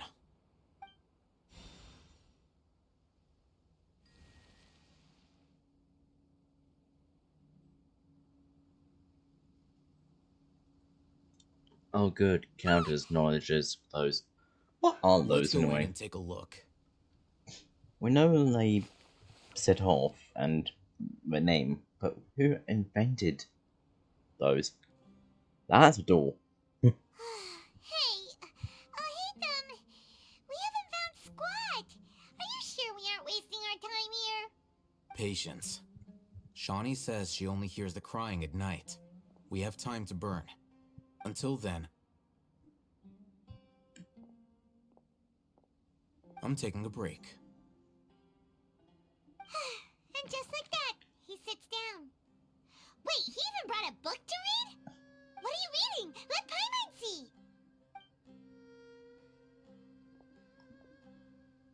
Okay, sure. Huh?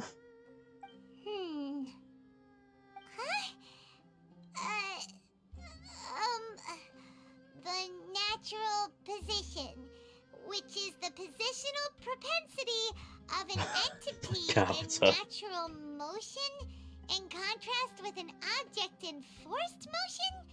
Huh? When free from external influences, every entity displays the tendency to follow its natural trajectory? So, you got that? Oh, Paimon gives up. You keep reading your book. See ya. How is he so relaxed? Look at him, reading an impossible book in a creepy place like this. Hey, Paimon's your cadet travel guide. Paimon knows plenty of useful stuff already. And anyway, it's not Paimon's fault that the books people read in Sumeru are so complicated. That was a question. How the fuck do you know stuff, Paimon?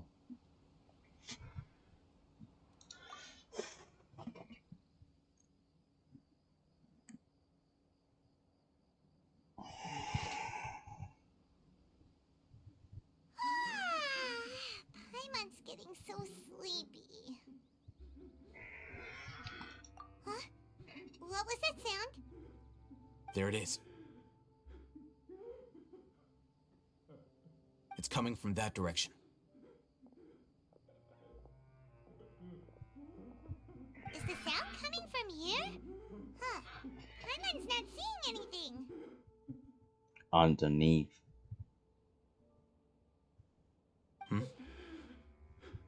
It's from below. But there's no way we can get down there. What the fuck do you mean? Something is off about the interior here. I see a glowing. Oh, game.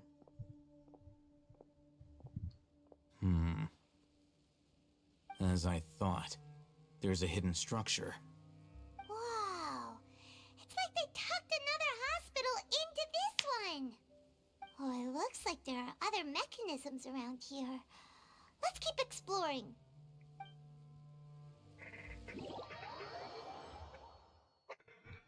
Excuse me? Oh. First thing first.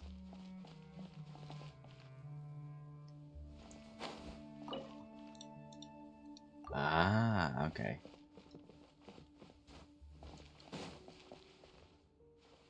Oh, like that. A door. Or a upwards door.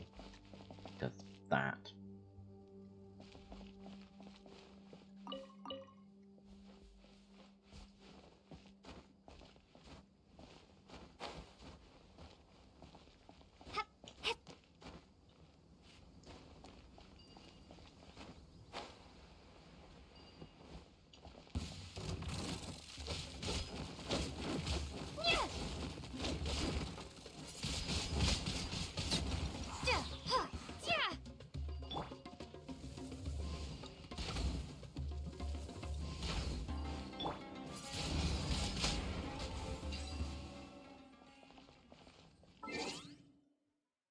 Whoops, Lizzie.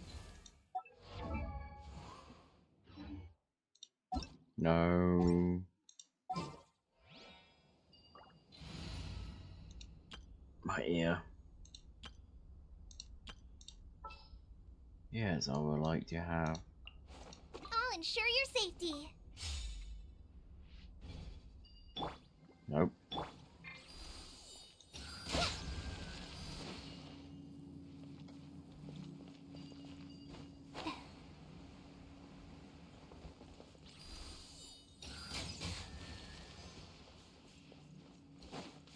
That's two. Where's the third one?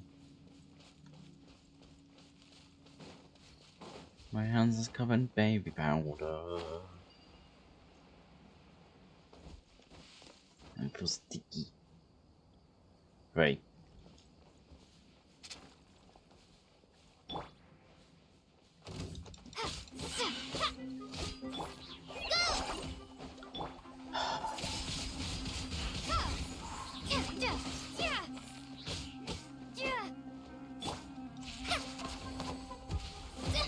Don't touch me!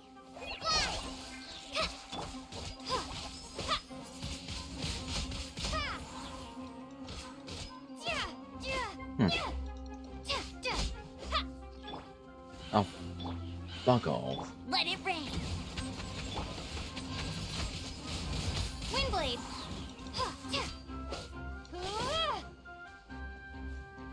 Prepare to be blown away.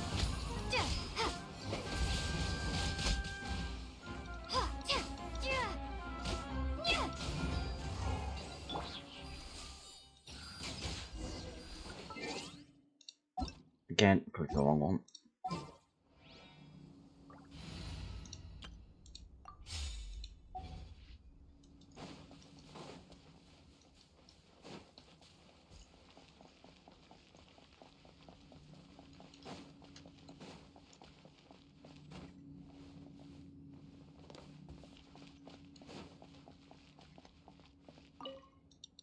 Stop.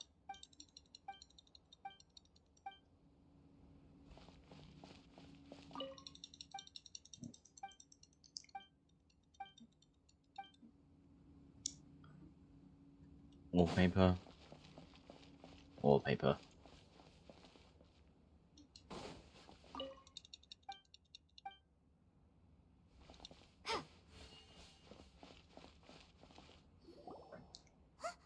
Look, there's someone over there. Good idea. Let's approach him slowly without alarming him.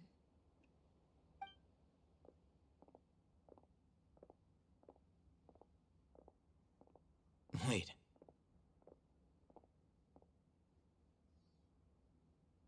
You're...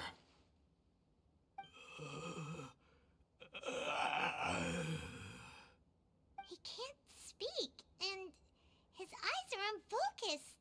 But he looks too young to be anyone's grandfather. Also, why is he the only one here? Didn't expect to see him here. You know him? He's Razak, a senior of mine at the Academia. He's a scholar too? Is he the kind that holes up in a forest and mumbles stuff about training? No. And that's the problem. Razak was never involved in any of those things.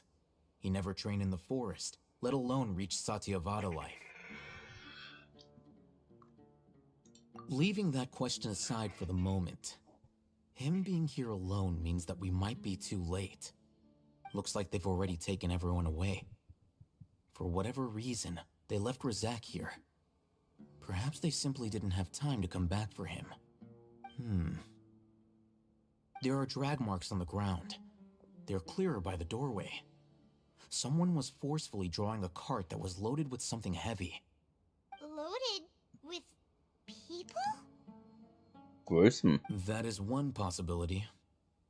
It looks like they were in a hurry, as if they were afraid of being caught. In their haste, they failed to notice Razak hiding in a corner. The symptoms are identical. Looks like we found living proof. Huh? Why do you say that? Allow me to jog your memory. Recall your time at Port Ormos. My ear hurts. Don't you think his symptoms look familiar?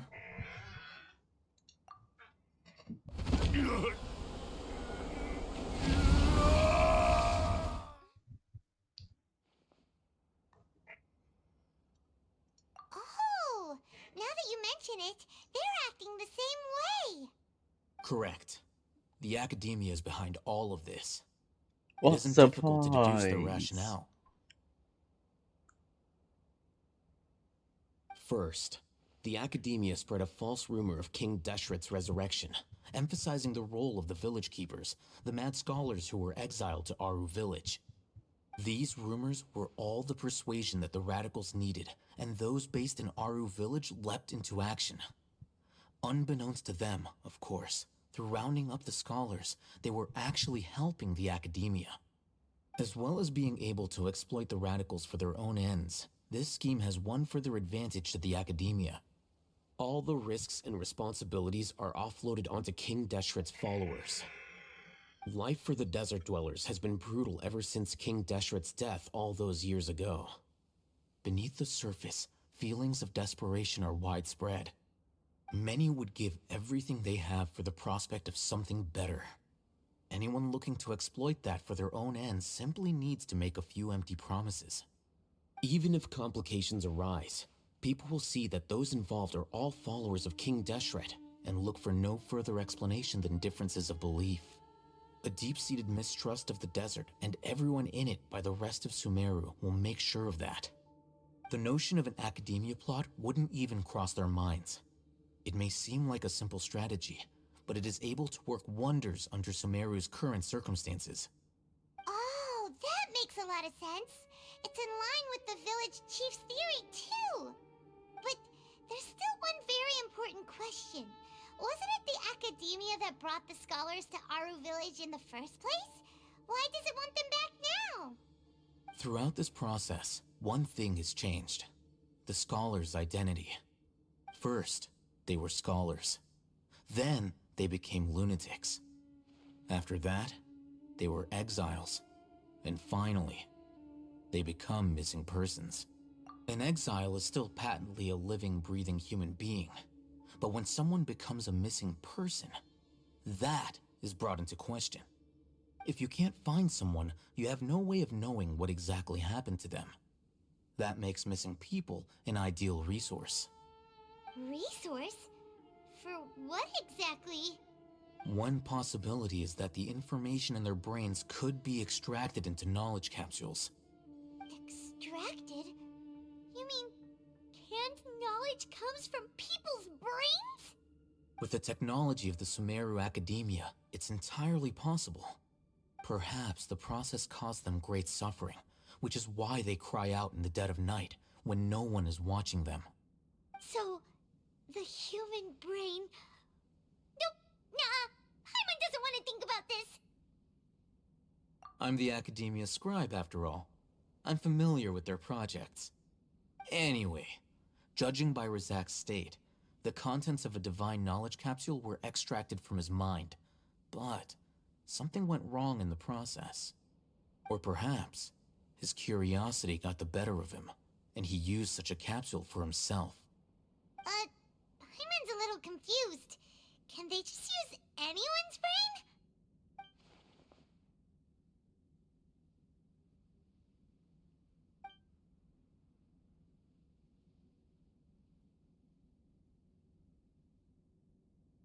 The look on your face tells me you've realized the answer. That's right. To some scholars, gaining knowledge about the gods is their entire life's pursuit. Extracting canned knowledge is just one of the extreme measures they turn to. However, I can't help but wonder, what do they seek to gain from divine knowledge? The academia is going out of their way to look for forbidden knowledge, but what is their ultimate goal? I've spent quite some time trying to analyze the contents of the divine knowledge capsule, but to no avail. It seems like my way of thinking is too different from theirs. You mean you're not even slightly interested in getting your hands on this forbidden stuff? All scholars seek to expand the horizons of knowledge, but I'm not particularly interested in gods, so I don't share their degree of zealotry. Extracting information from people as if they were lifeless objects? If this is the direction of academic progress, then the academia may as well shut its doors. Sounds like you're really against all this. Of course. The academia's actions run contrary to their rules. Whether it be academics or knowledge, everything has its boundaries. If those lines are crossed, the rules and order that govern everything in the world will be destroyed. This matter needs to be corrected, just like fixing a typo in a book. Wait, didn't you step in to help because you felt sympathy for those poor people? Not to be callous, but no. My criteria are a little more restrictive than that. There is no shortage of suffering in Sumeru, And the same can be said for the rest of Tevat as well. What do you plan to do about that? Save every... Probably not. Paimon's not sure. You can say that. Simply put, I don't blindly place my faith into strength or heroism. I do what I want. The Divine Knowledge Capsule is something I want to investigate in full. That doesn't mean I'm willing to take action for the sake of a few strangers.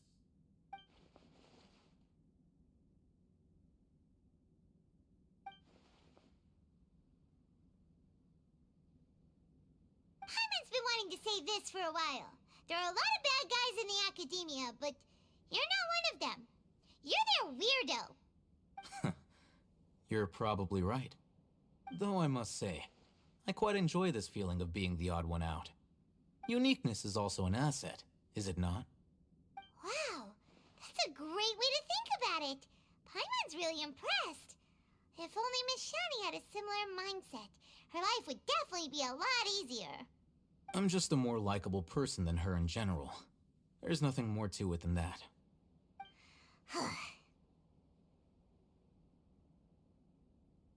He won't last long if we leave him here. Let's take him with us. We'll work out our next step after we return to Aru Village.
We're back!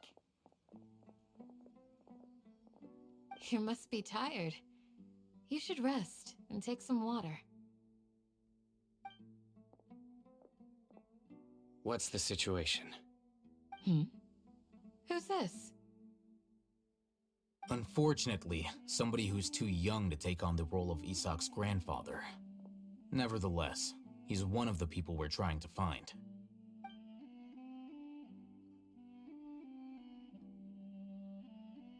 So, at one point in time, the abandoned Elazar Hospital served as the Academia's site for extracting divine cant knowledge. Yep, pretty much. Their plan must have been implemented at some point before we arrived at Aru Village, since divine cant knowledge has been in circulation for a while now. Yet, they fled once we were headed to the village, almost as if they knew we were on their trail.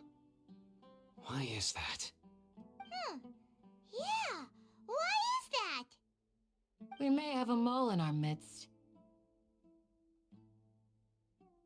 One of us could be secretly revealing our whereabouts to the Academia. Huh? Are our friendships that shallow? Looks like none of you have realized wherein lies the issue. Sino, you're the reason why they can predict our movements.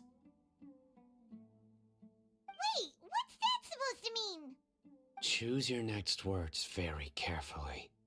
It is simply a logical inference. I have my reasons. So what you're saying is... Sino's the mole. Interesting. And here I thought you were the most suspicious one, Alhaitham, since you were always acting alone. I know. You have a point. But I realized something as we were returning from the hospital.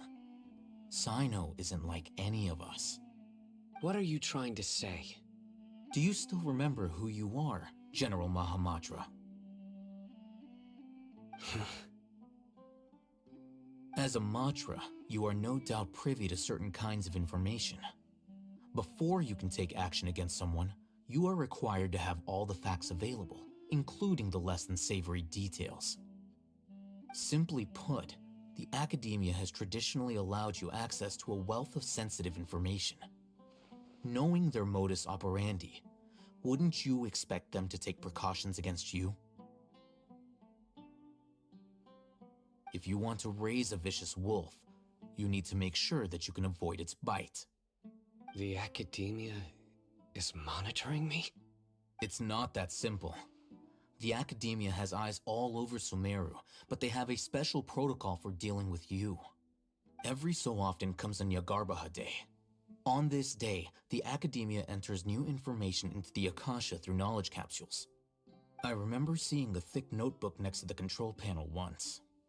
Its contents were all about the General Mahamatra, his activities throughout the day, preferred methods of enacting judgment, everything. You're saying that the academia entered my information into the Akasha too? But what's the point in doing that? My actions aren't important enough to be added into the Akasha. The Akasha is capable of computation. The Akasha's algorithms are entirely capable of predicting your movements using the data entered. When you would depart, the route you would follow, your destination. It knew all of this. It predicted my every move. The academia has been watching you longer than you think. However, the fact that you resigned is proof that their suspicions were well-founded. So that's how it is. Sino adheres to his principles so strongly that he's actually a thorn in their side. Tenacity of will and steadfast faith are worthless to the academia. They need scholars who are easily pliable and mindlessly go after anything they can profit from. Sino, don't take it to heart. This just proves how much of a trustworthy ally you are. They escaped because of me. Don't blame yourself. It's not like any of us would have known. I have an idea. If they predicted my movements, then I might be able to guess where they went. Whoa, you bounced back fast. There is always an opportunity for safety after danger passes. Oh, so that's how it is! Paimon gets it now! If the academia is trying to avoid Sino, then the safest place would be... Yep, that's right! They'll want to proceed in the direction opposite of where I'm going.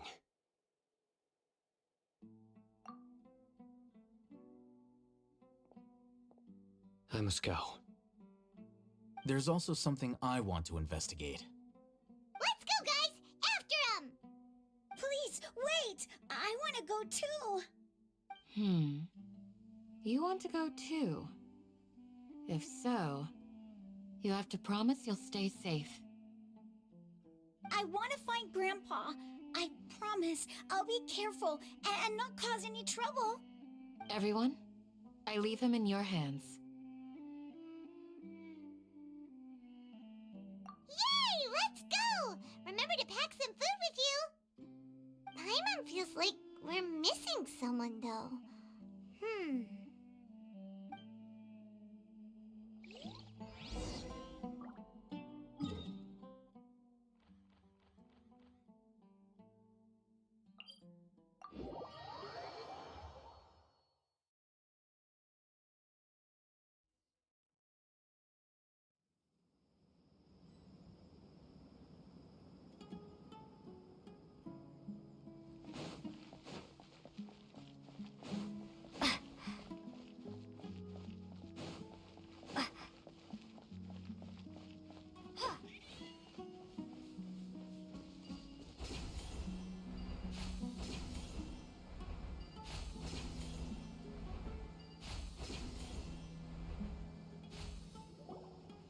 So, where do we go from here? Yes, After leaving the village, we should head straight toward the desert.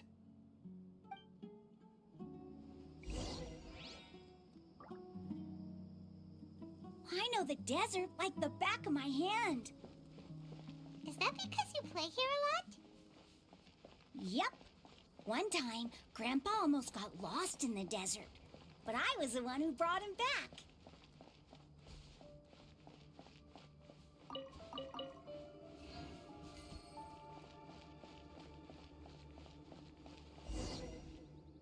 There's something here. What's this? It's buried in the sand. Looks like we'll need to roll up our sleeves and do some work. And Paimon thought running around everywhere was already enough work. Okay. So, we have to dig it out? Whatever's down there, looks like it's buried really deep.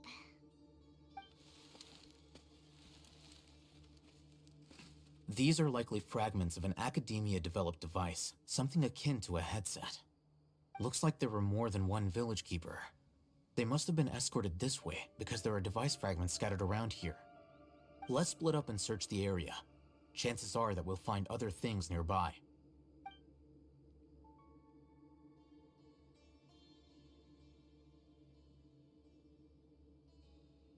Is this what we're searching for? It looks kind of scary. This is definitely a device used to extract divine knowledge. How did it end up buried in the sand? That can't have been part of the plan. They must have been attacked along the way. Wait, what? Grandpa, I hope you're okay. Don't worry, your grandpa's gonna be fine. Razak didn't display any signs of starvation or dehydration, which means that they left fairly recently. We should be able to catch up. Your grandpa's dead. One more thing. Given that the device had been entirely covered by sand, I believe the attack must have happened prior to the sandstorm.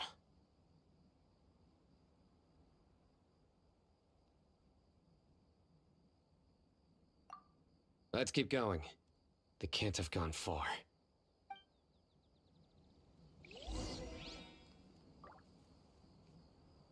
But running on sand is so tiring. But you're flying, aren't you, Paimon? Is flying over sand tiring too? Of course it is.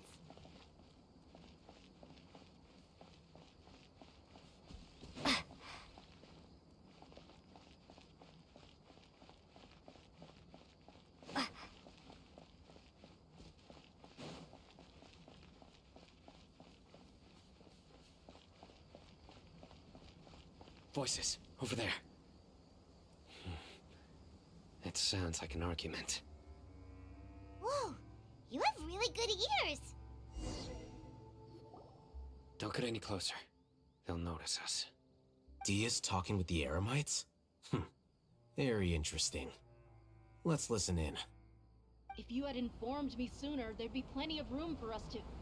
You're one of us. We would never lie. Scholars. You don't know as much as I do. Need me to... I knew it. That's our Dia. Dia? Why would you... Dia! Hey, what are you doing? Huh? Didn't you say you'd help me find Grandpa?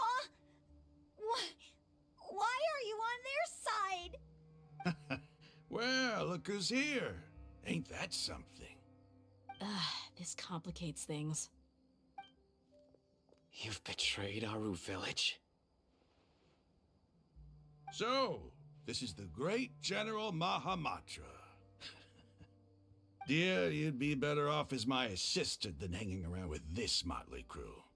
Seen for yourself, I have the means and methods, and my ideals are far more admirable than theirs. I'm not the type that's easily swayed, Raman. You of all people should know that. Wait, what's going on, Dia? Whose side are you on here? Shut it, Paimon. It doesn't matter. Whichever side you pick, nothing can deter us from the grand mission of resurrecting King Deshret. Once our Lord of Old returns to this land, we will have a new beginning. Face the facts, Raman. It's not gonna happen. You should understand that more than anyone. Have all your years as a merc taught you nothing about placing hopes in a ruler? I'm a desert dweller and a proud follower of King Deshret. Whether I live by the edge of the sword or in peaceful comfort, my soul will always carry this conviction. It's not too late yet. The village mad scholars aren't gonna bring King Deshret back to life. You don't understand, my dear lady. Pursuing our faith is our purpose in life. Even if the chance of success is 1 in a million, we must be willing to give everything we have. Even if it'll expose you to the academia? Even if they end up disbanding the Eremites? Your Eremites, which you've worked so hard for all these years? Yes. We've waited a long time for this day to come. The sun and the moon no longer shine here. All you see now is cracks in this desiccated land. But fate has finally dealt me a hand to play against the academia. With these scholars in our custody, we'll stomp the academia's forces and fight our way beyond the wall of Samiel. Ridiculous. Think about it. The academia controls the entirety of Sumeru. Your powers are negligible in comparison. If you still don't believe me, then try asking these 2 men. They're also against the academia, but neither of them are as arrogant as you are. They look more like pawns of the academia to me. Why would I listen to anything the people of Greater Lord Rukkhadevada have to say? Filthy traitors. Your god abandoned all honor and betrayed King Deshret. We desert dwellers will never trust the likes of you. It's impossible to communicate with someone so hostile. Perhaps we should. Do you really believe that by kidnapping the scholars, you'll be able to negotiate with the academia?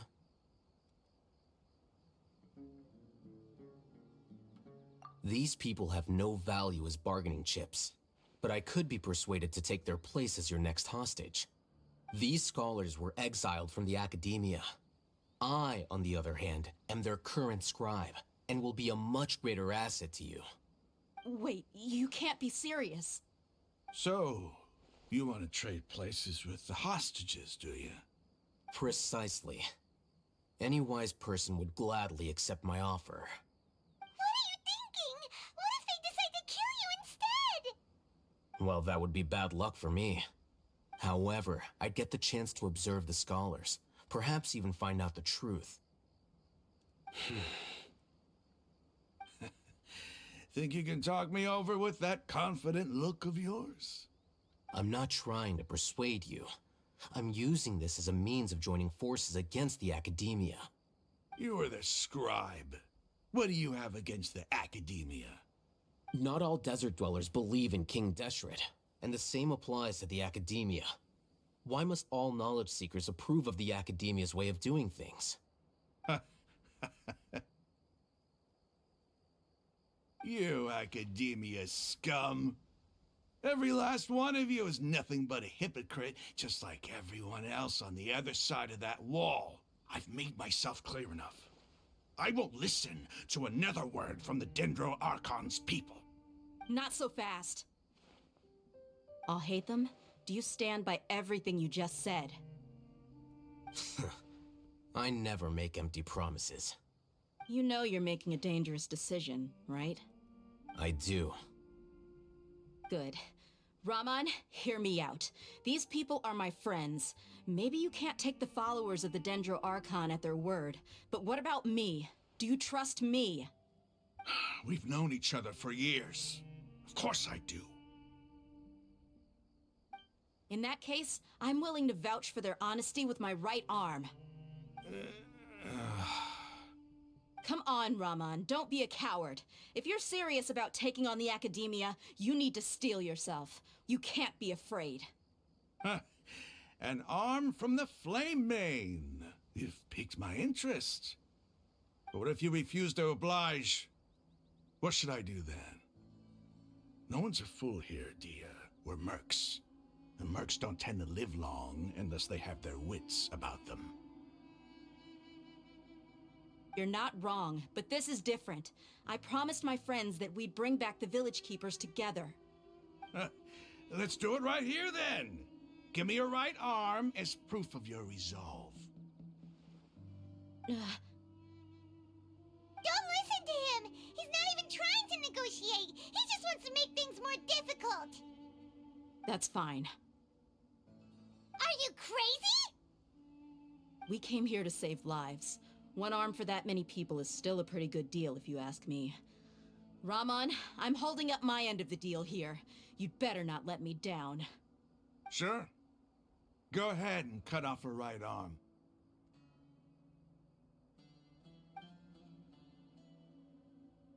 No!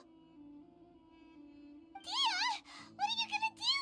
Think of something! You don't have to go this far. That's not for you to decide. Do it!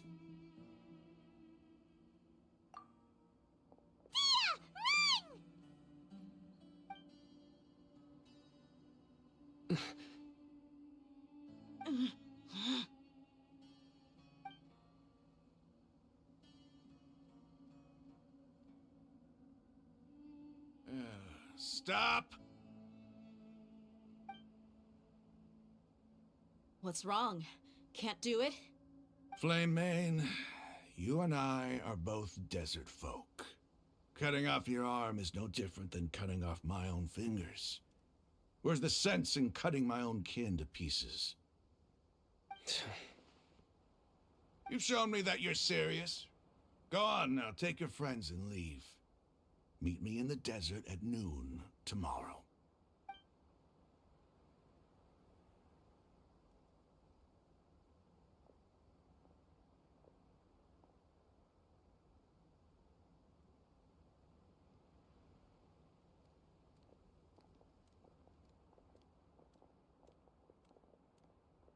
Phew. I was really counting on him not going through with it. Dia! That was crazy! Have you all lost your minds? What if he'd actually cut your arm off? Then I just have to hold my claymore with my left arm. Okay, I'm sorry. But sometimes when you're out on a limb, you gotta double down to seal the deal, you know? Don't ever make a promise like that again. I can deal with the likes of them. If it came down to it, you would not lose to them either. I don't doubt it, Sino. But this is about more than me and them. There's a lot more where they came from. Even if we got rid of one bunch of radicals, there are others out there. Wiping them out would do more harm than good. As you wish. I'm sorry, Dia. I should have stayed put and listened. I should have trusted you. It's okay. I promised you I'd help find your grandpa, so I'll do whatever it takes. Whatever it takes? You just might be scholar material. Huh? Are you serious? The Eremites once said that I was a lunatic. Perhaps a little madness is essential to be successful in research. Why does it feel like he's using his praise for me as an excuse to brag about himself? Okay, let's get moving. We should head back to the village and rest up. Today was just a trial run. Noon tomorrow is gonna be the hard part.